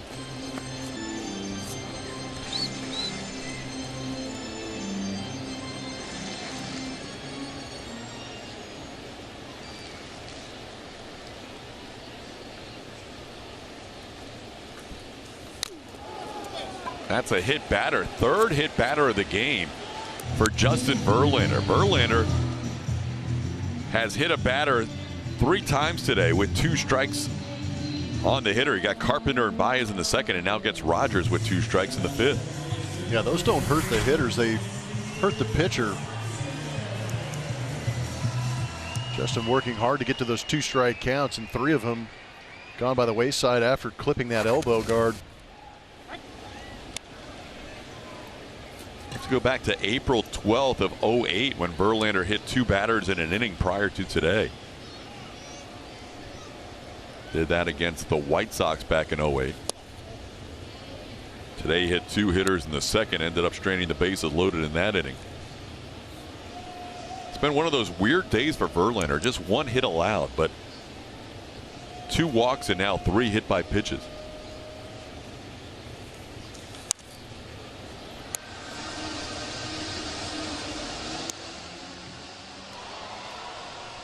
Three hit batters in 1 game ties a career high for Verlander. You have to go even further back than the 08 game against the White Sox. In 07 against Cleveland, he hit 3 batters in a game. That one's wide. It's 2-2.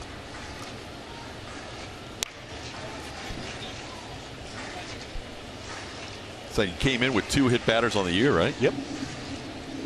Very unusual. Yeah, we saw that first start he had with the Astros against the Yankees up at Yankee Stadium and just walked. Got a little wild in that 2nd inning and walked some batters. Now this one's going to drop in front of Chaz McCormick, and the Tigers have the first 2 runners on here in the 5th. As Andy Ibanez loops one into left field, just the second hit for Detroit.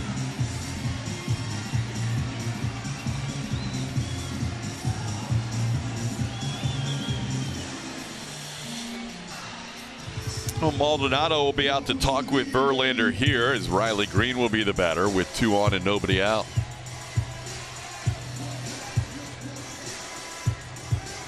Verlander so far in his first 4 starts with the Astros has averaged 6 innings per start, 2 of 6 innings, 1 of 7, and the other 1 of 5 innings.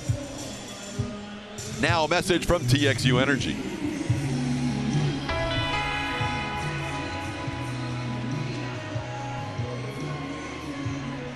So a fairly big spot here for Verlander. Riley Green's had 2 pretty good at-bats against him, a single and a deep fly out to left. As he misses wide and up 1-0.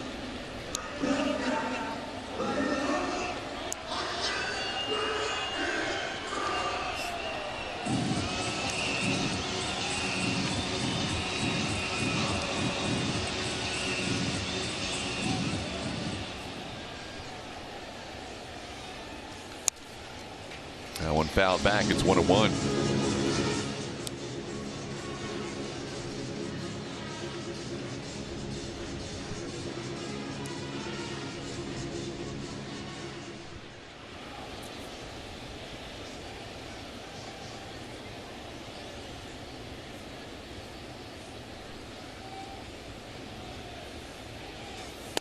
Way upstairs, 2-1.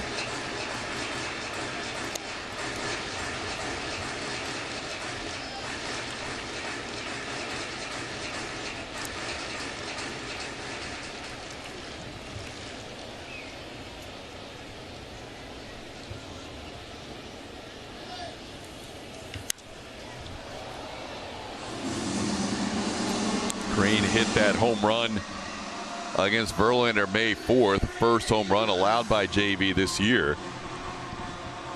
Verlander's allowed 11 home runs on the season. Green has 11 home runs himself.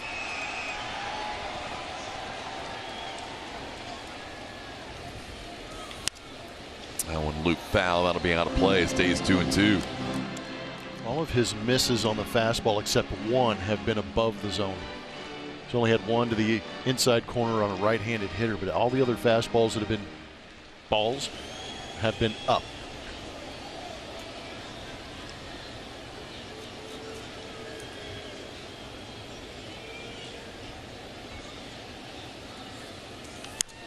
Another foul out of play. So nothing missing below maybe that top third of the strike zone. Everything's been attacking that top portion. We saw Hunter Brown get fairly primal last night with that fastball.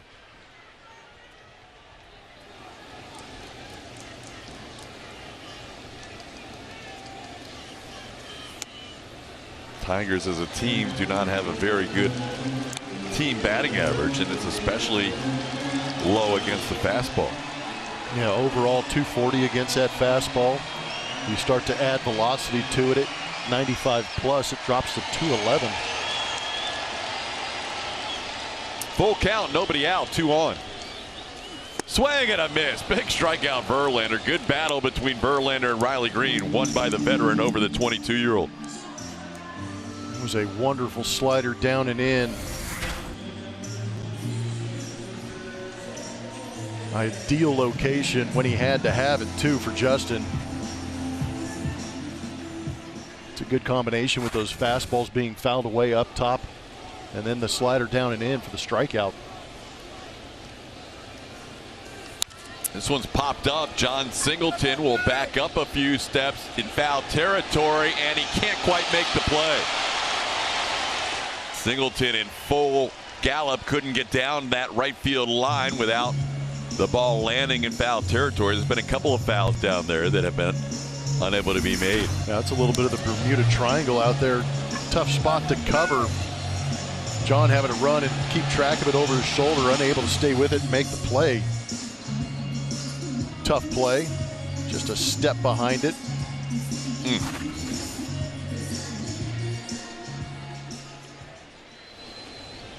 So now an 0-1 count on Torkelson.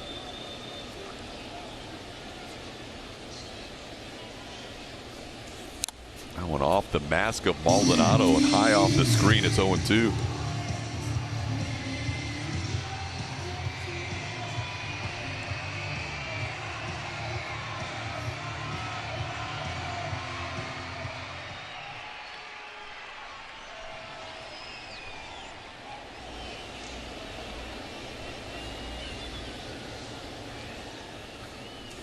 Swing and a foul tip caught by Maldi. That'll be another big strikeout for Verlander. 7 strikeouts in the game and 2 outs in the inning.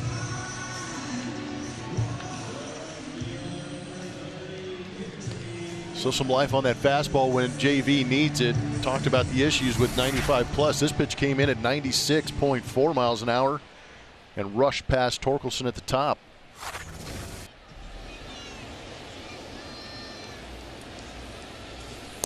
Astros are going to get their bullpen going with Verlander now over 90 pitches in the game.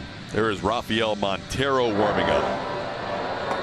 Verlander in his 4 starts with the Astros has been between 94 and 97 pitches all 4 outings.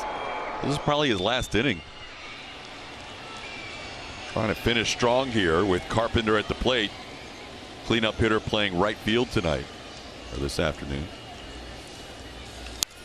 Pops that one foul. That is going to drift about 10 rows deep. And Verlander working ahead here 0-2.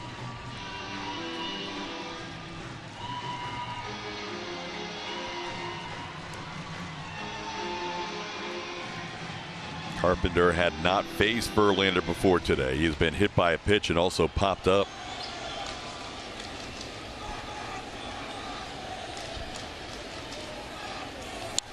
Foul ball just to our left.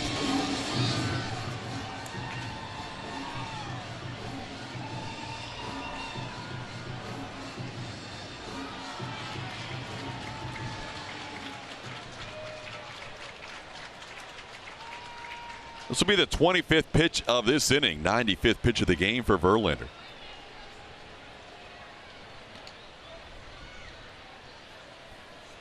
Try to hold up. He does. Close. 2-2. Very close. Third base umpire Mike Estabrook said no swing.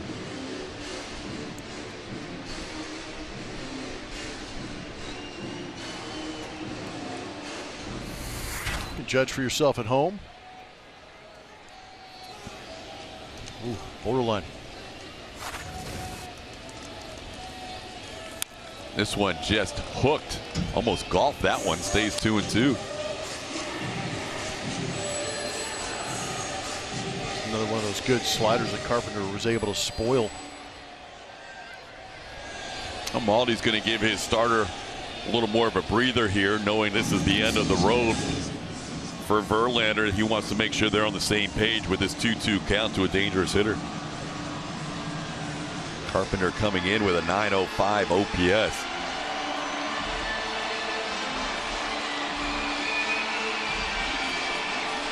That was 2 veterans with strong convictions trying to figure out what pitch to throw.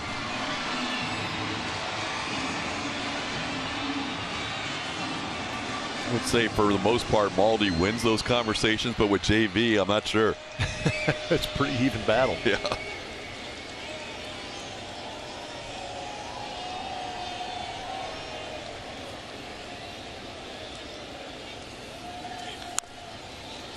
Speaking of battles, Carpenter's refusing to go away.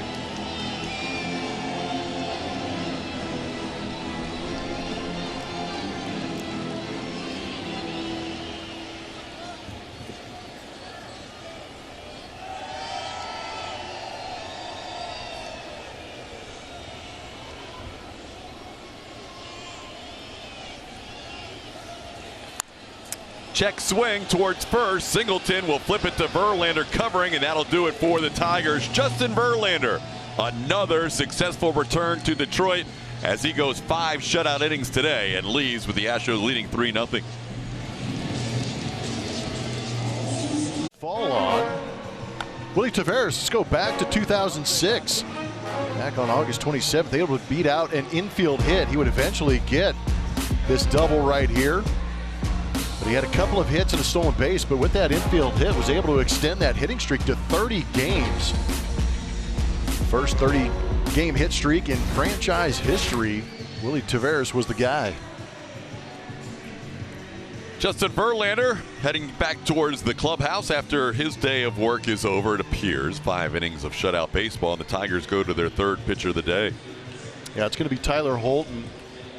He's having himself an excellent year out of that bullpen for the Detroit Tigers. Claimed off waivers from Arizona in spring training, and he has become that go-to lefty for A.J. Hinch. 1.62 is that ERA, and the batting average against very similar, 165. So some low, very good numbers for Holton on the season. So Jose Altuve will be the first one to face this lefty. Altuve has walked and scored a run. He's officially 0 for 2.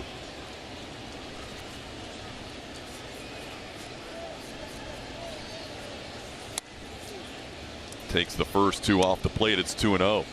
Not going to light up the radar gun. 92 to 93 with that fastball. It's a changeup, curveball, cutter, slider. Astros have never seen this lefty before today. It's 2-1.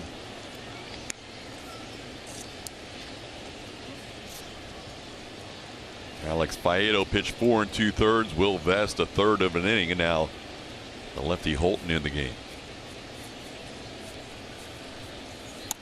That one's down and in. Altuve and a nice hitter's count here at 3-1.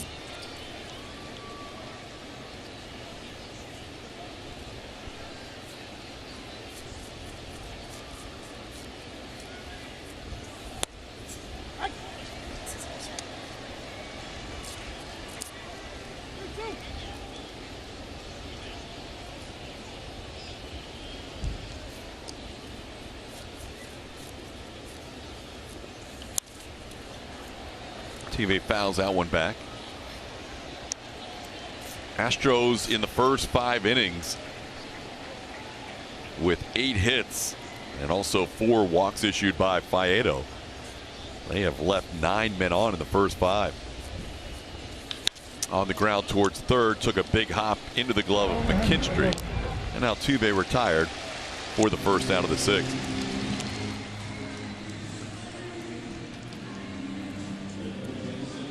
I'll bring up Alex Bregman. Bregman on base 2 more times today. 7 times on base the last 2 games.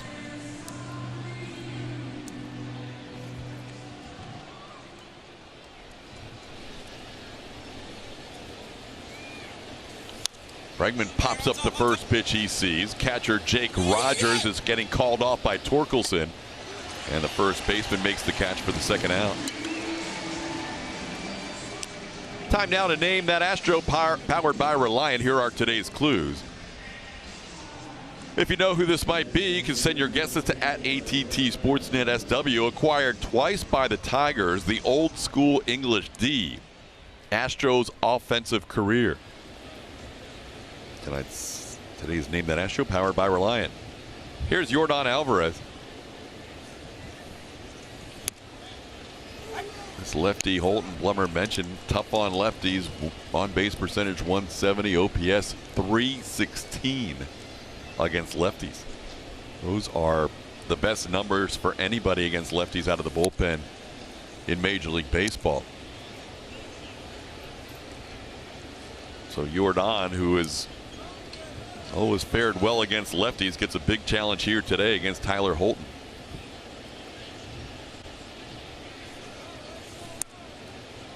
That one does not catch the inside corner, so the count goes in Yordan's favor. It's 2-1. Yeah, I think AJ would probably really like to use Holton in a game where they have the lead, but this might be the only pocket in this series where he's able to bring him in and have him face Alvarez and Tucker back to back. Because if you wait much longer, it might be the 8th or 9th inning, and that's not typically where you're using him. You've got to find that pocket in that lineup to go get lefties, and this is the only one for the Astros. They do have Singleton down there behind Chas McCormick. But I think of the 3 lefties, these next 2 are pretty important. Yordan's driven in 1, Tuck's driven in the other 2 today. Yordan drove in 1 with a bases-loaded walk. That one's up, and the count goes full.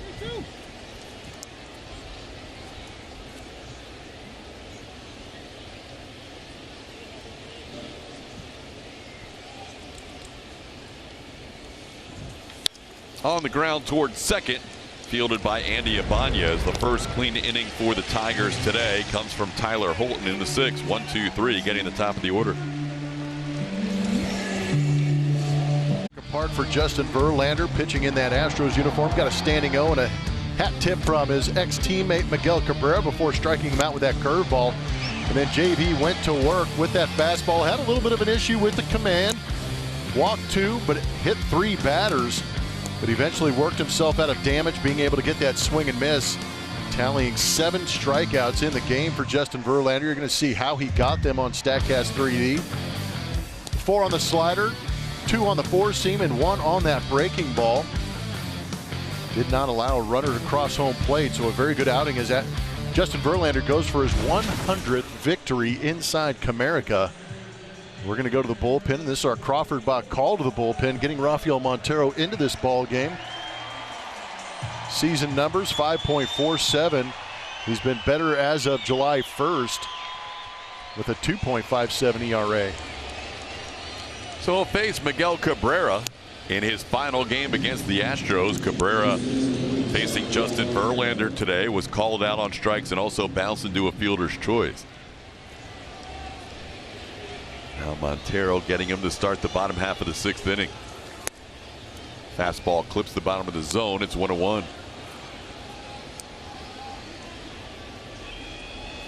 Five innings, a couple of hits, a couple of walks for Verlander. That's not unusual. The unusual part was 3 hit batters.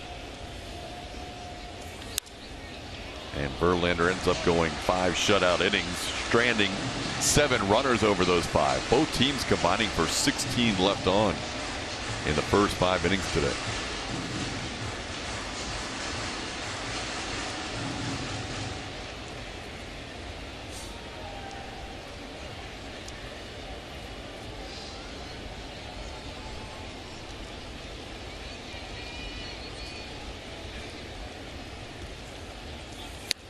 One-two pitch, swing and a miss. Cabrera goes down on strikes. 8 strikeouts for Astros pitching, and Rafael gets 1 coming out of the pen. Good start to the inning for Rafi. His last 3 starts have been pretty good, TK. Good weekend here in Detroit for starting pitching. Yeah, setting the tone, trying to get that rotation back in shape. But you'd love to see 2 runs given up in those 17 innings for starters in this series against Detroit.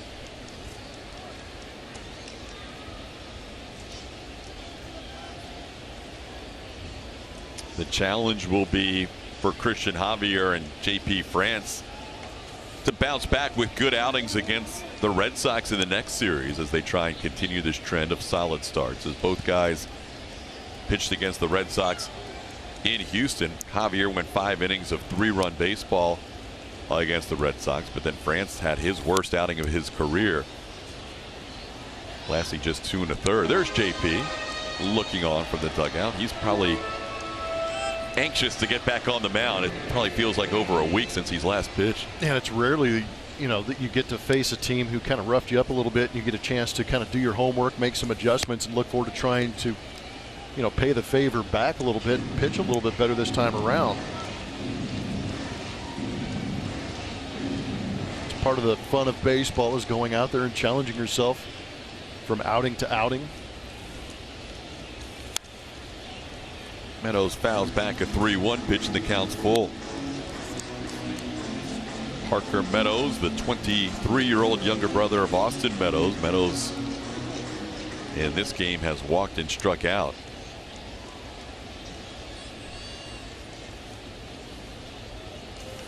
And he puts this one in play, left field. It'll be Chas McCormick who calls off Mauricio Dubon for the second out. This week on Astros Bases Loaded, Jose Altuve hits a major career milestone, and Bill Brown gives us the story behind his call of Craig Biggio's 3,000th hit. All that and much more on Astros Bases Loaded after the postgame show. Well, Javi Baez will bat. He's been hit by a pitch and flied out to center. And he goes after the first one and fouls it away.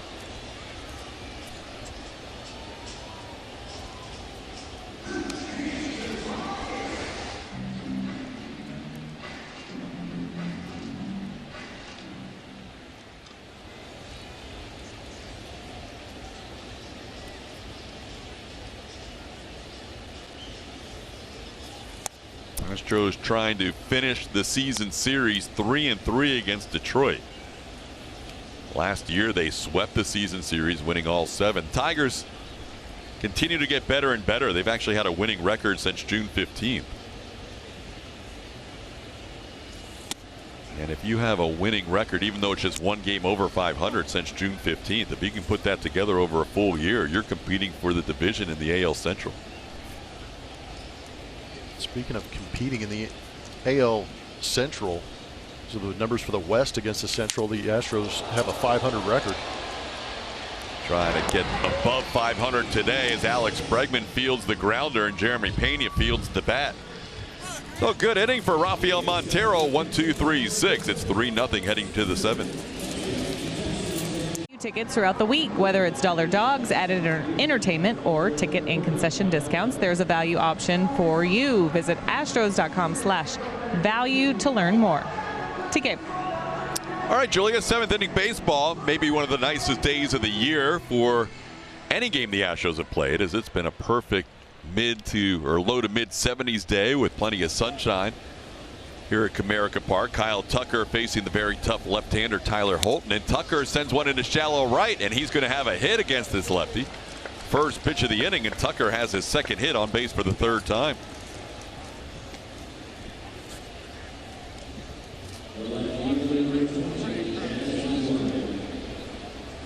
Tuck now 2-run home run, a single, and a walk today. Chaz McCormick will face Holton. Chaz a bunt single in 3 at bats. He takes one down and in, 1-0.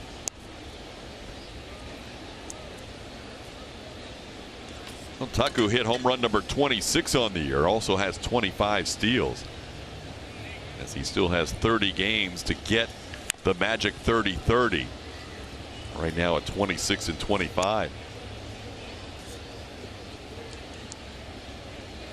Feels like the stolen base part of that equation you have a lot more control over. You can pretty much get those bags. I would be surprised if Tuck didn't get to 30 steals at this point. And the home runs, you hope he can get 4 more. Or more. Yeah, plenty more. Here's McCormick against the lefty. That's going to get to the wall. Tucker's on the move to 3rd. He'll be held there. Astros with runners on 2nd and 3rd to start the inning against the Tigers. Tyler Holton here in the 7th. Nice piece by Chaz. A pitch at the bottom part of the zone. He goes down and gets it. Looked like a changeup that just faded down, but credit Chaz for staying on it. Really letting that ball travel and then hitting it hard the other way. Now John Singleton will bat with the infield in. And Singleton hits one into center field. That's going to drop in for a hit. That'll score a run. Astros lead 4-0 on the Singleton RBI as Tucker crosses the plate. Singleton not waiting around either, swinging at the first pitch himself. Not hit hard, but well placed. And gets that RBI. See it right here, 2-seamer running up and in. Just literally muscles it into center field.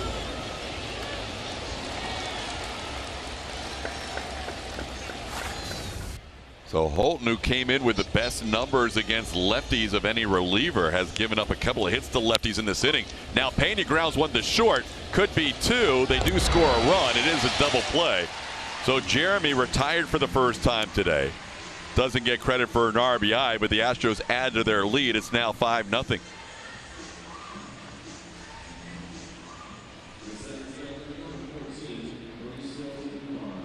Hector Neris looks like he'll have the bottom half of the 7th inning.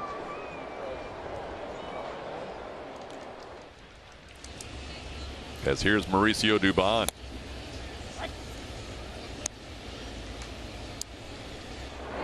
Holt trying to finish off 2 innings. They also have bullpen action going. Jason Foley loosening up. Dubon 1 for 3 today. John Singleton's base hit was the first base hit with the runner in scoring position this afternoon for the Astros. Now 1 for 9. Dubon golfing one deep to left field. Riley Green watches this one go. Mauricio Dubon, number 7 on the year, on an 0-2 pitch. Hits one out to left. And the Astros have scored 3 in the inning and lead this game 6-0. How did he do that? That was a 8-iron. That was a one-legged, one-handed 8-iron.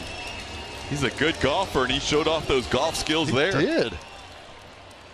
It's only the 6th home run given up by Holton this season, all to right-handed hitters.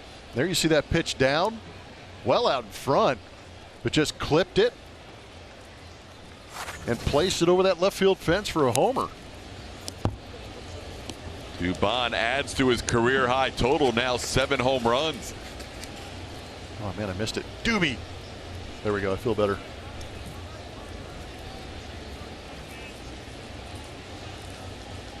That's only the 2nd time in his career he's hit a home run on an 0-2 count. And he actually got Jordan laughing at him after that home run. Did he use Jordan's bat again? Oh gosh, could you only imagine? Jordan's kind of in the thick of it, but he's still able to have a good time with his teammate Mauricio Dubon, who if he is using his bats, he may not be able to find them after today.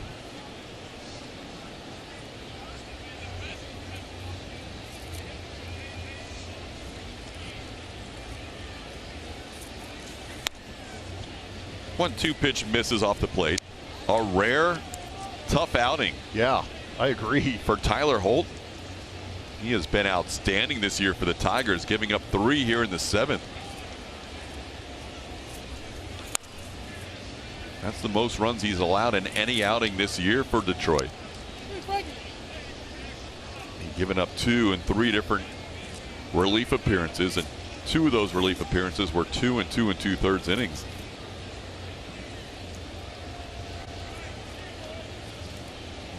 Maldonado 1 for 3 today. And Maldi cranks one deep to left field. Back-to-back home runs. Fair ball. Maldonado, number 11 on the year. Doobie and the machete getting after it off Holton. Back-to-back homers. Holton came into this game with a 1.62 ERA. Now it's going to be up over 2. A.J. Hinch has watched his lefty devour hitters this year, but the Astros fighting back today with a 4 spot against Holton, and that'll do it. Hinch will make the call to the bullpen. The Astros, with back-to-back home runs, lead this game 7-0. We have a pitching change in Detroit. 7-0 Houston. They got after Holton, and Martin Maldonado leaning back on a pitch. The only question was it going to stay fair? And of course, when it hits the foul pole, it's a fair ball. Makes perfect sense. And when he gets back to that dugout, he gets some love after going back to back. A little extra for Abreu. That was a backhand slap at Chaz. He loves doing that to Chaz. New pitcher. It's going to be Jason Foley, no relation to Axel here in Detroit. He's got 7 saves and 9 opportunities. He's pitched in 55 1/3 innings, has a 2.60 ERA. Altuve, the first batter he'll face, has a 1-1 count. The Astros opening up a 3-0 game and turning it into a 7-0 game in this inning. RBI single by John Singleton, a double play scoring another run, and home runs by Dubon and Maldonado with 2 outs in the inning. Holton, who hadn't given up more than 2 runs in any outing, gives up 4 today. Altuve looks for his first hit. Jose has reached base and scored a run on a walk, but he's 0 for 3.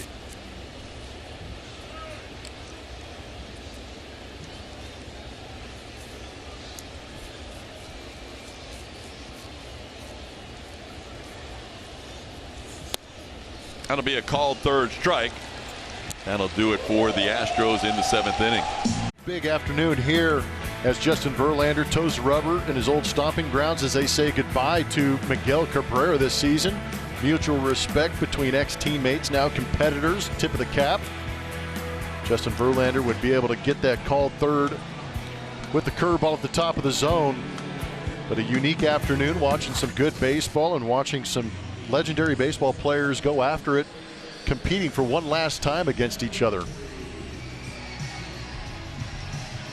New pitcher is going to be on the mound.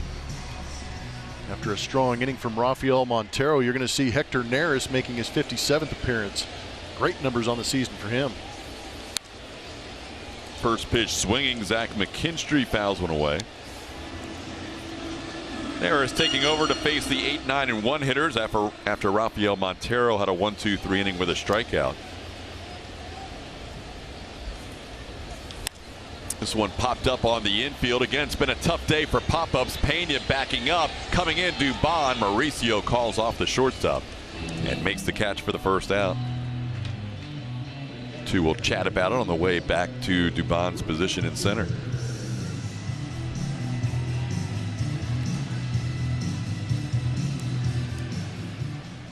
I'm going to bring up Jake Rogers, who has struck out and been hit by a pitch.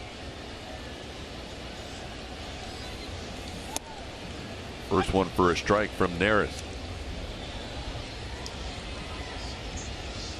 Astros looking for a series victory. It's been a little while. They hadn't won a series since they were last on the road against the Miami Marlins, losing all 3 to the Mariners and splitting the 4-game series with the Red Sox in that last homestand.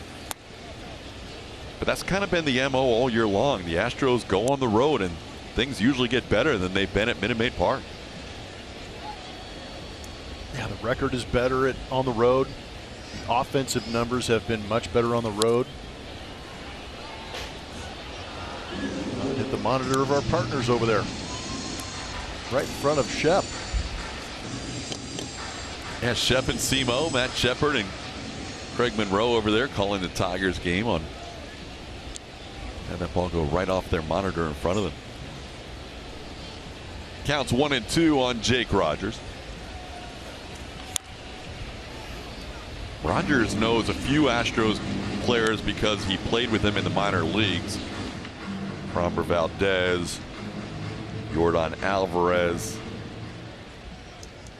Kyle Tucker, all teammates of Rogers, but he especially knows one guy in that Astros dugout very well, and that's J.P. France. He was his catcher for 3 years at Tulane when they were together in college. Yeah, it was kind of cool to hear him talking about that. And somehow those two didn't have mustaches in college. Yeah, I mean, how does that? It's got to be coordinated, but it wasn't. It wasn't. Kind of was disappointing. I know, because you brought that up, and I went, wait a minute. And he's like, no, we just, we're on our own program, just have the same mustache. That's pretty strong. Staches are not prevalent these days, but those two wear it well. This one high in the air, shallow left center. Who wants it? Chaz McCormick looks like it's his, and it is. Chaz runs it down for the second out.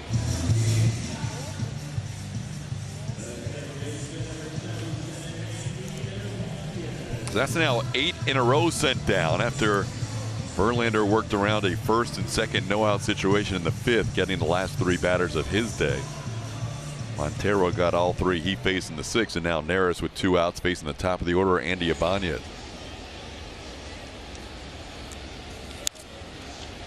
Now John Singleton has an easier chance at this one. Is still drifting on him, and he can't make the play. Singleton looked like he had that one lined up, but it goes off his glove, and that'll be a foul ball. We'll see how they score it. Probably a no play. Probably a no play, but you're right. This wind is just kind of pushing the baseball away from some of these fielders. See, John, it looked like he was just going to be camped under it right there, but it just kept drifting. And the more movement, the more that ball moves, and Unfortunately, unable to come up with a catch.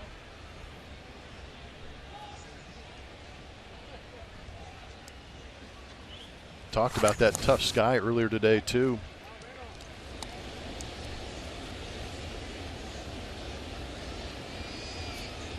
The count's 0-2 now on Ibanez. This one's skied. Who wants this? Tuve, Dubon, Tucker. Who's going to take charge? Look out. Altuve's down, but he's okay as he bailed out at the last second and Tuck made the catch. So they get tested on some pop-ups in the inning as Hector Neris gets 3 balls up in the air for a clean 7th. Your way tomorrow night when the Astros face the Red Sox in Boston. Coverage starts at 5:30 p.m. with Astros pregame presented by Toyota, only on AT&T Sportsnet.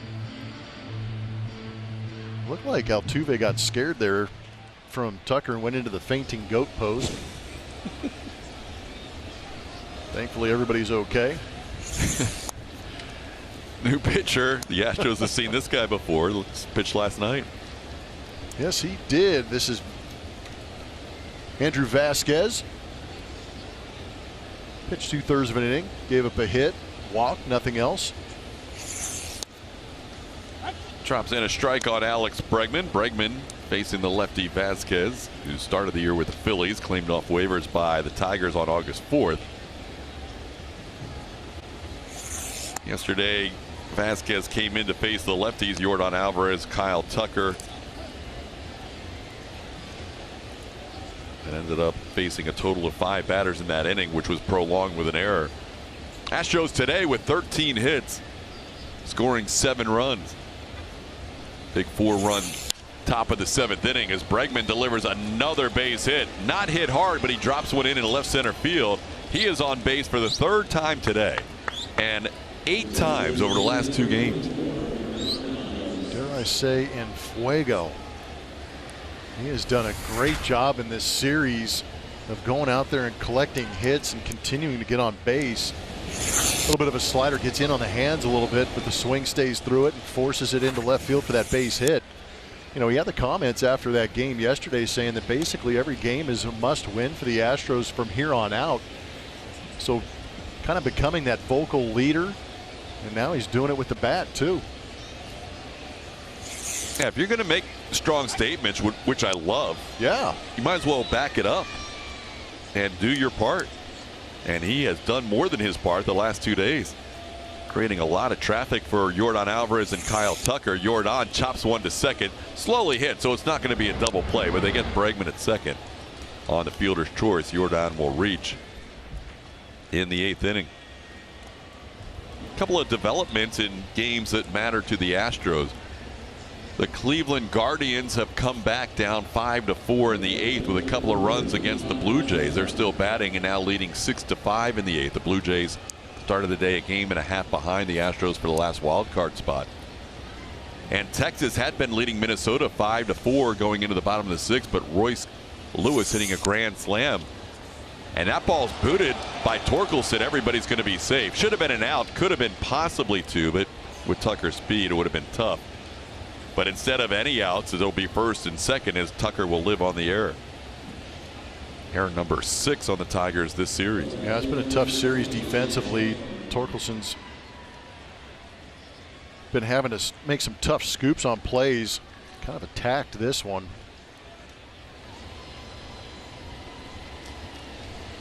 That'll set up Chas McCormick with 2 on.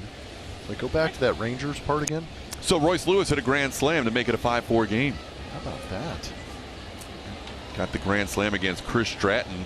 3 of those runs charged to the starter Jordan Montgomery, who had been cruising through 5. Tell you what, Jordan Montgomery's been a nice pickup. Everybody talking about Max Scherzer, but Montgomery in that rotation has been fantastic. And Montgomery and Stratton were acquired in the same deal from the Cardinals. Chas now down 0-2. Sends that one through the middle. That's going to score another run. Yordan will be waved around. Tucker will head to 3rd. Chas McCormick delivers again. 3 hits on the day for Chas, and that makes it an 8-0 game. Chazzy Fizz 3 knocks. It's got to feel good. Kind of feeling for that swing coming into this series, but now finishing strong in this series with a 3-hit day. John Singleton's been aggressive today, thinks about it, and lays off a pitch off the plate. He has put 3 first pitches into play, and the last one was an RBI single in the 7th. Has another RBI opportunity here in the 8th inning as he takes one inside for a ball, 2-0.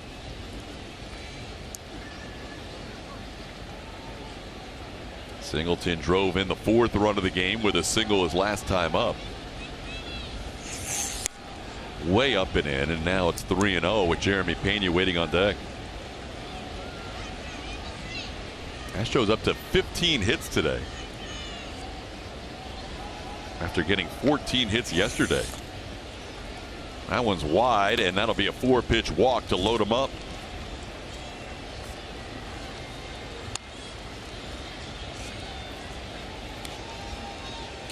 Vasquez will face Jeremy Pena with the bases full.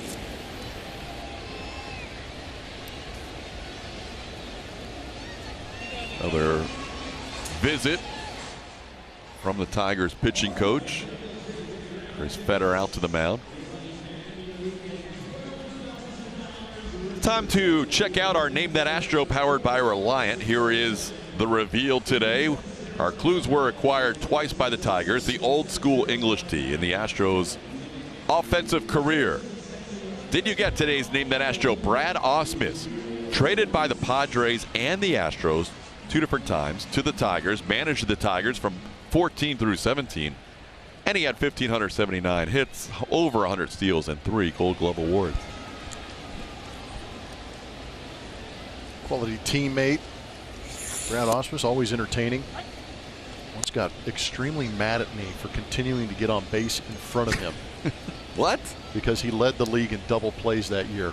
So he blamed it on me. Said, if you don't get on, I don't grant into the double play. 4th hit of the day for Jeremy Pena. Could clear the bases. It's going to score 3. Pena's heading for 3. A bases clearing triple for Pena. And the Astros have piled on 11 today and lead at 11-0. Have yourself a day, Jeremy Pena. Starting to get that late season swing going. Going to be another weapon in that Astros lineup as they try and create some depth. But right here, gets a little bit of a backdoor slider, lets it travel, and then rakes it into that left center field corner, chasing it all the way to the wall and chasing everybody off the bases. Well, Dubon fouls one off himself. There you see it, splitting that left center field gap. When that ball gets all the way to the wall, everybody's off the races. Second time this year and 3rd time in his career Pena's had a 4-hit day. Jeremy with 2 singles, a double, and a triple. Here's Mauricio Dubon.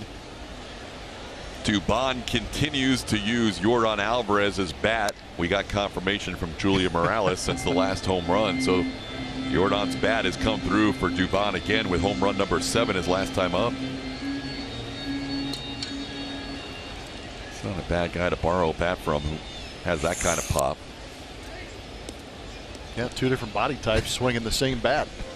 You figured Yordan would be up there with some 35-inch, 34-ounce bat, but apparently it's something that Mauricio can wield, and wheeled nicely, hitting a home run last at bat with it. And now he punches a single into right field. That'll be another run batted in for Dubon. In the score is Pena.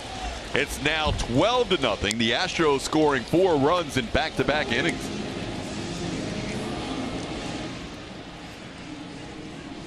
Talk so much about the pitching getting going, and it's a beautiful sight. But at the same time, if you get that combination of good pitching and hitting like we're seeing now, that's what makes the Astros a very competitive club down the stretch. Tough outing for Andrew Vasquez, who will leave this game as the Astros have scored 4. He's responsible for Dubon on first base. We're going to get a pitching change here. You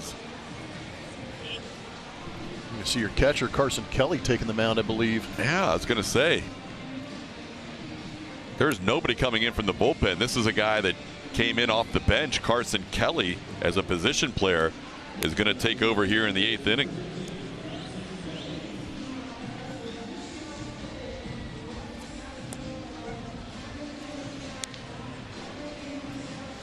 I'm going to keep it here because a position player might not need that much time to warm up. Got to get a feel for the off speed.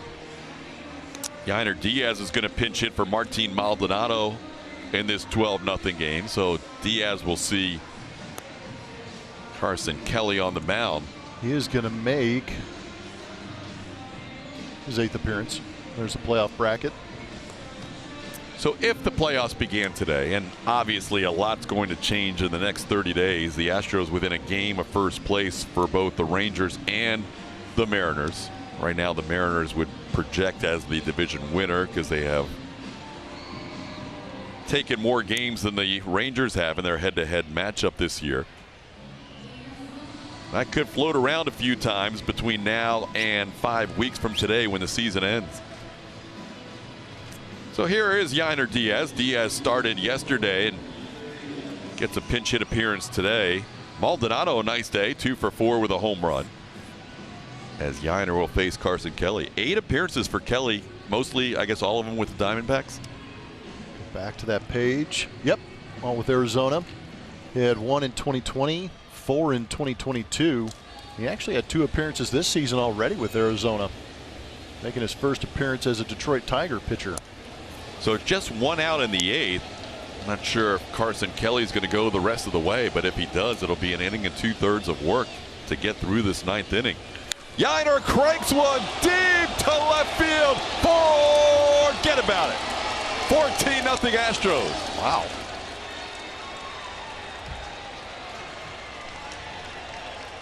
Yainer picks up home run number 19 on the season. A no-doubter to left. It's a record now for the primary catcher as far as home runs. Previous 18, now 19. Yainer Diaz putting his name into the Astros books as a catcher. Never too late for a Yainer bomb. Now Altuve sends one through the middle. He has his first hit of the day. And the Astros, still with just 1 out in the inning, have sent 9 men to the plate already.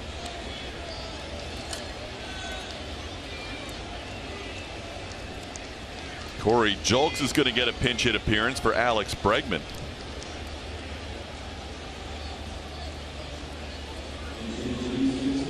Bregman ends the day with a 2 for 4 day, on base 3 more times. Julks will pinch hit. And he singles into center field. The Astros picking on Carson Kelly here, a home run and a couple of first pitch hits. They are now up to 19 hits on the game. That matches the season high, which was set against, actually that was number 20. That's a new mark, breaking a tie that had been set on June the 5th in Toronto. How about Jordan? You know what he's done against position players in the past. This one's going to be just a mere single. He's hit a couple of home runs against position players. Everybody going after the first pitch and everybody singling 3 straight pitches. Yeah, it's turning into batting practice. And now Jake Myers is going to get a pinch hit appearance, hitting for Kyle Tucker. So Bregman's out of the game, Maldonado's out of the game, and now Tucker will be out of the game. Jose Abreu, the only one left on the bench. You wouldn't imagine he would get an at bat today. Jake, after 3 first pitch base hits, takes a strike, and the fans go crazy. 21 hits.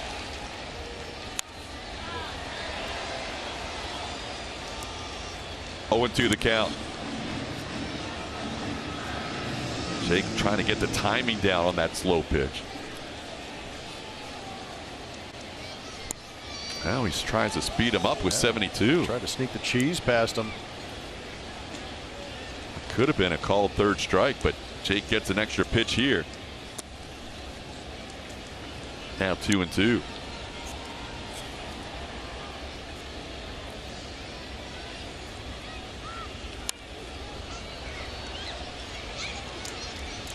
Carson Kelly pitching for the third time this year, twice with the Diamondbacks, and now his first appearance with the Tigers off the mound. That's a called third strike.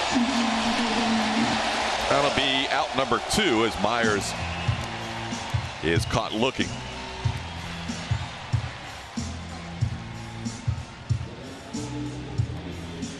Well, Chaz is going to bat with the bases loaded.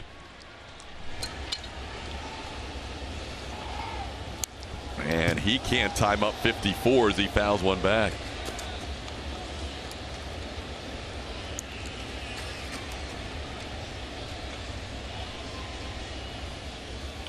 Little tapper towards third, and that will be the final out of the inning, as stepping on the bag is McKinstry. The Astros add 7 more to their lead. It's now 14-0. Sportsnet is presented by Whataburger. Come by Whataburger today and try their take on the classic patty melt. It's not just good, it's Whataburger good. And by Defender.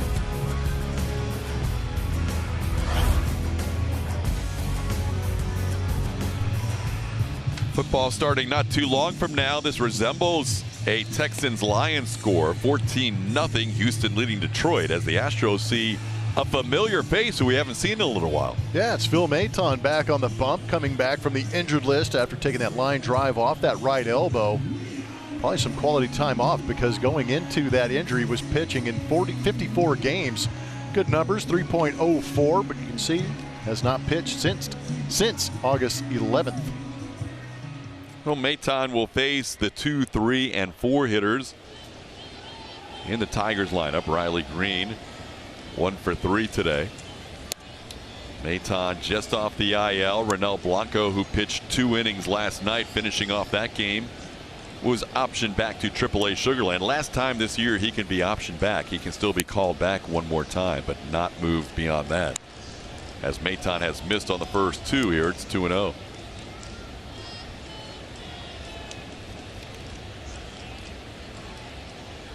Good work so far by the bullpen. Rafael Montero, a perfect 6th inning. Hector Neris, a perfect 7th inning. Now Maton coming on here in the 8th.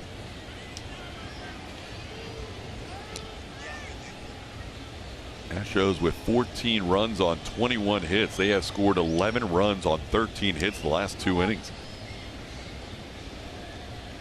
In addition to scoring 14 runs, they've left 12 men on base today.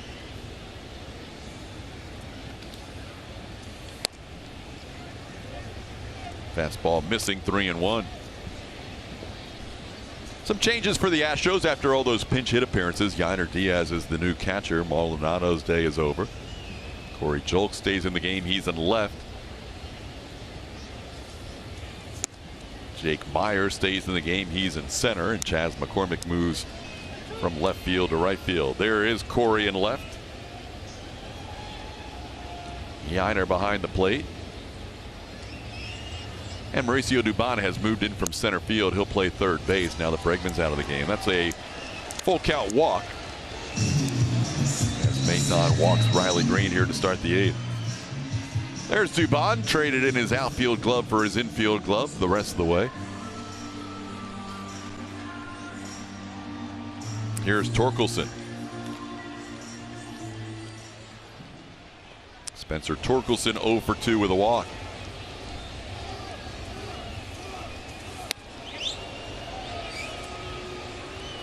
Maton missing with that fastball up and in, 1-0.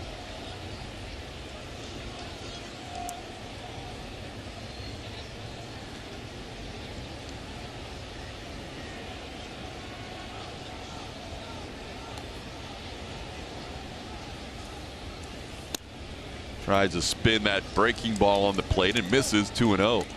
So 6 of the first 8 in his return from the IL have been off the plate so far for Maton.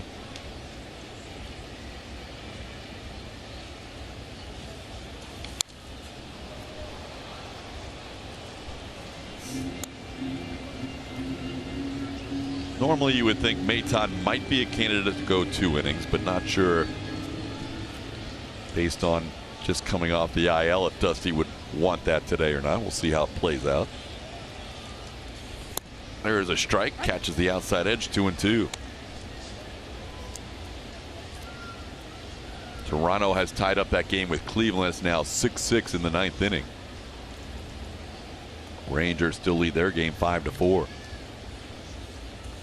Ground ball towards third. Tough play for Dubon. He can't handle the pick. That ground ball glances off his glove, and the Tigers will have first and second with nobody out.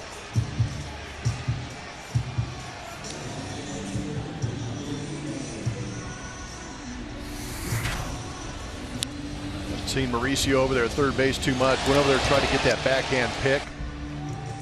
Almost came up with it. Just hit off the edge of the glove.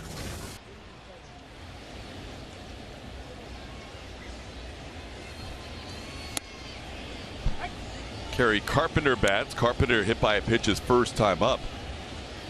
Extended his on-base streak to reaching in 23 straight games. It's the most of any active player.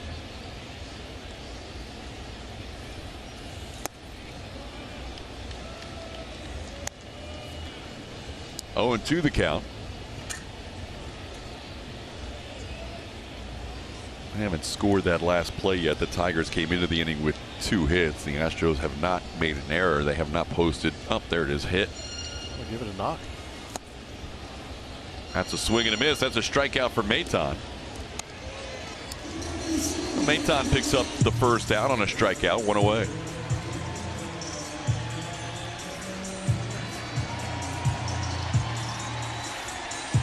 Dubon's only played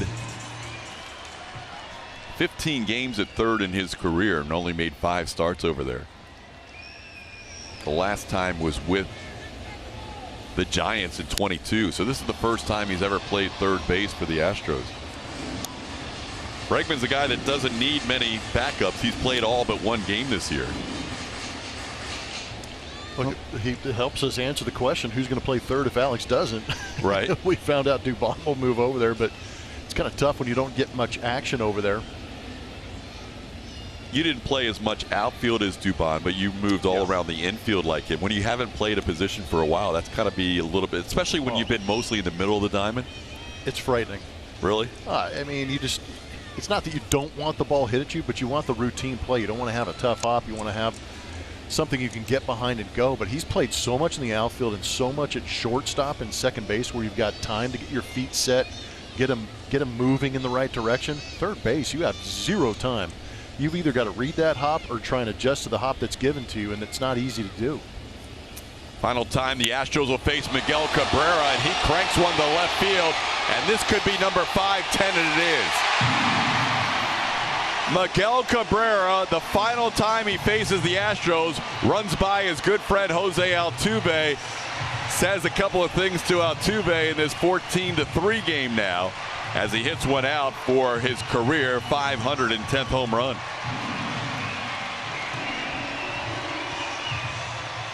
It's a blowout, but at the same time, these fans here are really honoring Miguel Cabrera and his abilities over the years. They get a little bit of a surprise with that 3-run homer. And he moves past Gary Sheffield into 26th place. He was tied with Sheffield at 509 home runs. Also passes Mel Ott in the RBI category, now 1871. He's 11th all-time in RBIs and number 26 in home runs. 11th overall in RBIs. 11th. Whew. Mel Ott. Gosh, that's incredible. So on a day when the Astros have a big lead, Tigers fans go home with something to remember, watching Miguel Cabrera hit his 3rd home run of the season and his 510th of his Hall of Fame career. Here's Parker Meadows. Meadows tries to hold up. He goes too far, 0-2. Some of those career numbers for Miguel Cabrera. 31, 51 hits, 510, 622, 1871. He's one of 2 players to have 3,000 hits, 500 home runs, and 600 more or more doubles. Only he and Hank Aaron. How about that? Yeah, that number popped on the scoreboard pregame. They're putting up all the accolades and all the numbers of Miguel Cabrera, and that's the one that kind of jumped at me, was the 3,000 plus hits, the 500 plus home runs, and then the 600 plus doubles. Still got a little more than a month to pile up a few more numbers, but here is the swing. Pulled the hands in on that breaking ball up.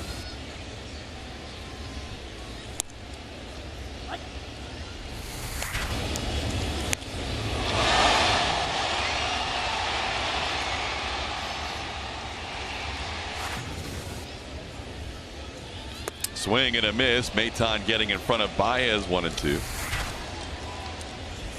Miggy and Altuve sharing a moment.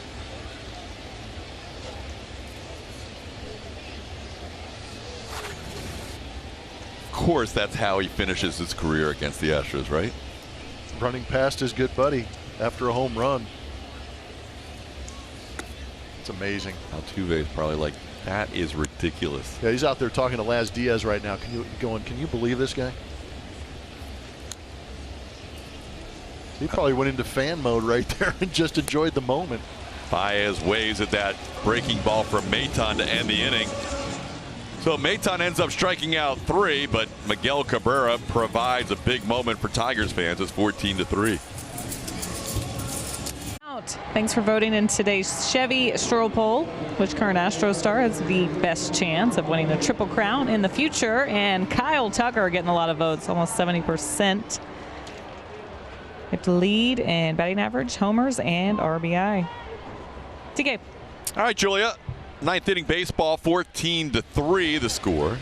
Astros will face Carson Kelly, position player, catcher, pitching in this game for the second inning.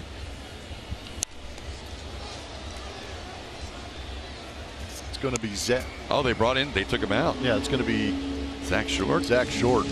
So a new position player. There we go. AJ going from his catcher to his infielder on the left side of the diamond. Zach Short is going to take over. So it'll be Singleton, Pena, and Dubon facing the new pitcher, another position player pitching. Singleton flies out to left. John walked his last time. He ends the day 1 for 5. The last month of the 2023 season is around the corner. Don't miss your chance to see the Astros race to the playoffs. Get your tickets for the rest of September at astros.com/SGT. Well, Jeremy Pena trying to do something that his double play partner has never done before. And that's have a 5-hit game. Pena grounds one towards the hole. Could be a tough play. Pena hustling for his 5th. Safe. A 5-hit game for the first time in Jeremy Pena's career. Altuve has 36 4-hit games, has never had a 5-hit game. And now his younger double play partner does it on a day in Detroit he'll never forget. How about it? The hustle gets him that 5th hit. Just on that bag before the ball getting in the back of the glove. Congratulations to Jeremy Pena. JP getting a 5-hit game before Tuve. There's no way. This is the most bizarre, I mean, one of the more bizarre things I've seen in all of baseball, anywhere, anytime, playing, broadcasting, watching. That a guy like Jose Altuve has 2,000 plus hits and has yet, he's done all that, accrued all those hits, and never had a 5-hit game. You've got one? Yeah, that makes it even more bizarre. Pena's got one now. Dubon going to center field straight away. That's a tough place to hit one out here. That'll be caught by Meadows for the second out.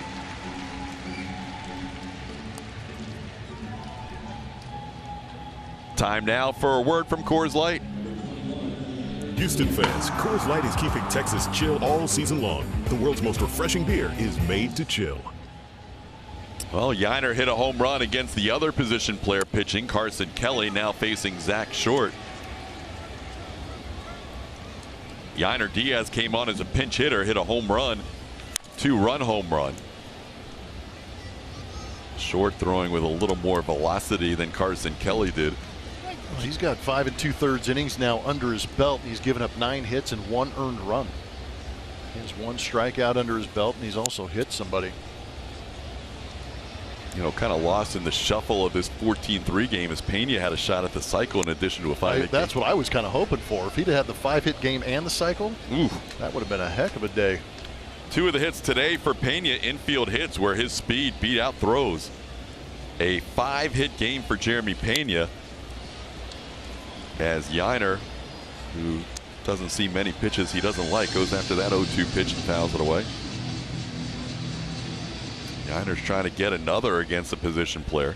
And he cranks one deep to left field, fair or foul. It is just foul. He almost had another 2-run home run. Amazing. Would have been his 20th on the year. Amazing. This guy is like Jordan, as he's able to square up pitches no matter what the speed is. When position players come in, these guys feast. And he ropes one over the head of Andy Ibanez. That's going to go all the way towards the wall. Pena's not even going to try to advance because it's 14-3 at this point, and he's been on base all day. Yeah, he goes station to station in this situation. So Yiner off the bench with a 2-for-2 day. And now Altuve, who watched his double play partner get his first 5-hit game, will bat for a 7th time today. 1 for 5 with a walk. Altuve singled up the middle against Carson Kelly last inning.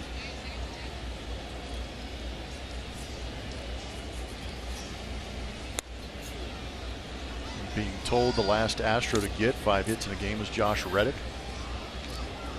September 26th of 2019 against the Angels. Altuve showing a lot of patience here. He's looking for his pitch, TK. That wasn't good enough. That was his pitch. He loves the elevated fastball. I think. Altuve just watched his good buddy Miguel Cabrera hit a 3-run home run in the bottom of the 8th. That one's wide, 3-2. 23 hits in the game for the Astros.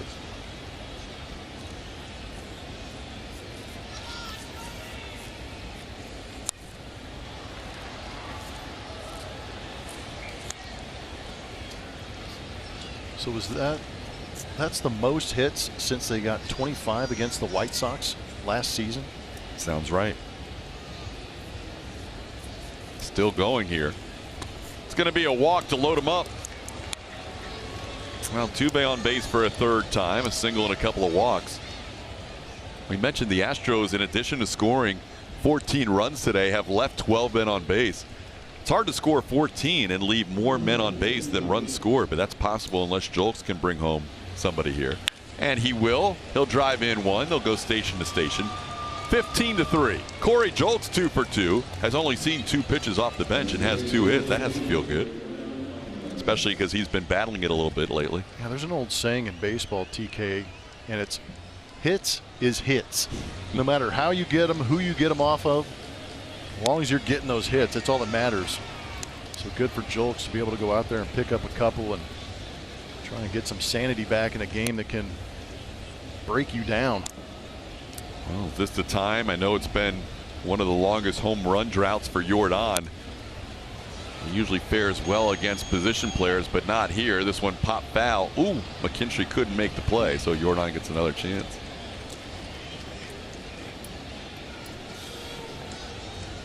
Jordan singled his last time up. He is 1 for 5 today. Does have a walk with the bases loaded to drive in a run.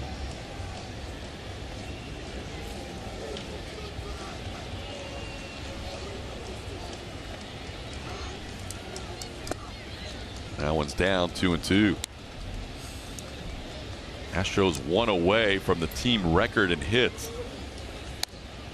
They've done it multiple times, getting to 25 hits. Jordan now with a full count.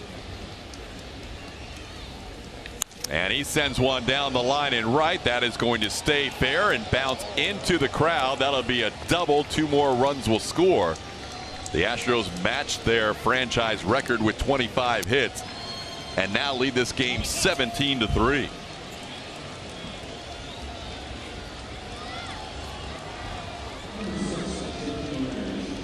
So the Tigers got a field goal in the bottom of the 8th, and the Astros answer with a field goal of their own. Jake Myers hits it high in the air to center field. Playable for Parker Meadows, and that'll do it for the Astros in the ninth. They match their franchise record with 25 hits. It has been all Houston, 17-3. Are presented by Houston Methodist. Miguel Cabrera, let's go back to the 2012 season. Only player in the last 56 baseball seasons to win the Triple Crown. He hit .330. He would hit 44 home runs and drive in 139 runs. Miguel Cabrera winning MVP in 2012. There you see who he has joined. The last 4 Triple Crown winners: Mickey Mantle in 56, Frank Robinson in 66, Carl Yastrzemski in 67. And 5 years from retirement, Miguel Cabrera will join them with a Hall of Fame emblem right next to his picture. Cabrera having that incredible year in 2012. The Astros will go to their 4th different reliever in the last 4 innings of this one.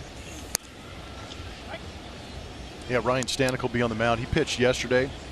Gave up a couple of hits, but struck out the side, throwing 23 pitches against the Tigers. Well, Stanek going back-to-back games probably will not be available for the first game in Boston. The Astros getting Phil Maton back. They also used Rafael Montero and Hector Neris today. Verlander went 5 innings through 98 pitches. That ball's crushed. And that's going to make it a 17-4 game. Zach McKinstry unloads on home run number 8 on the year. No doubter into the right field seats.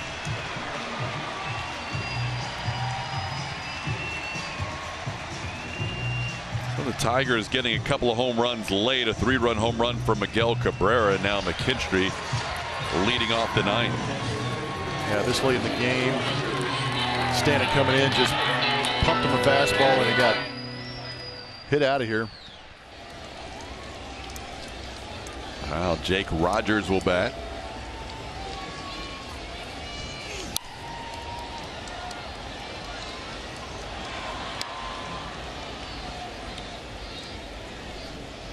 Rogers 0 for 2, was hit by a pitch. Justin Verlander hit 3 batters today.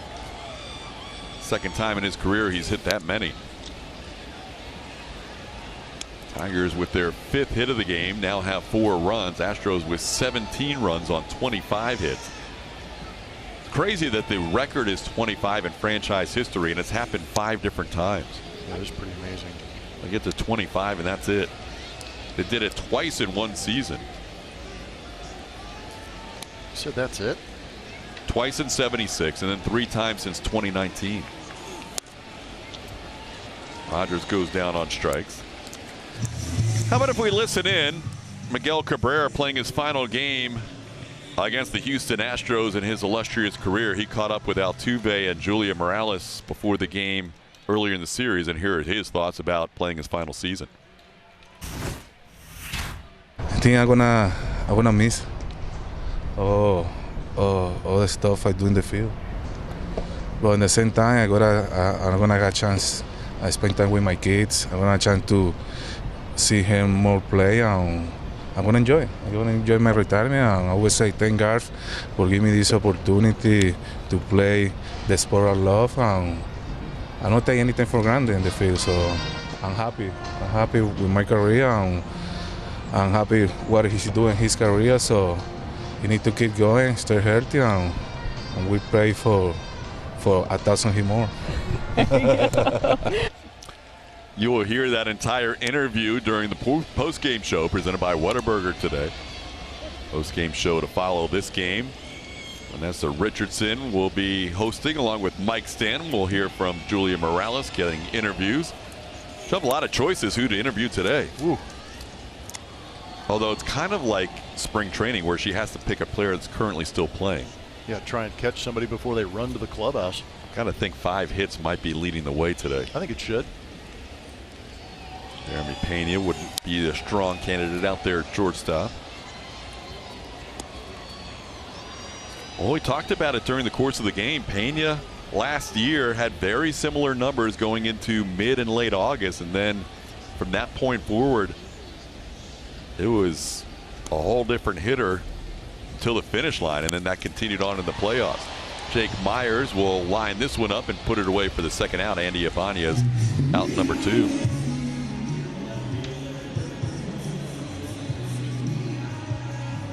Looking at other scores that impact the Astros, the Guardians and the Blue Jays, they are in the bottom half of the 10th inning. The Guardians did not score in the top of the 10th. The Blue Jays trying to walk off Cleveland. And the Rangers lead their game in the 9th. It's 5-4 in Minnesota. Mariners are underway against Kansas City and lead their game 1-0.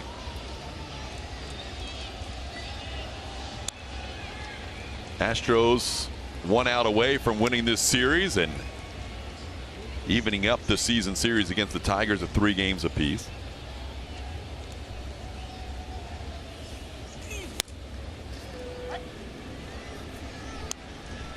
Oh, and 2 the count.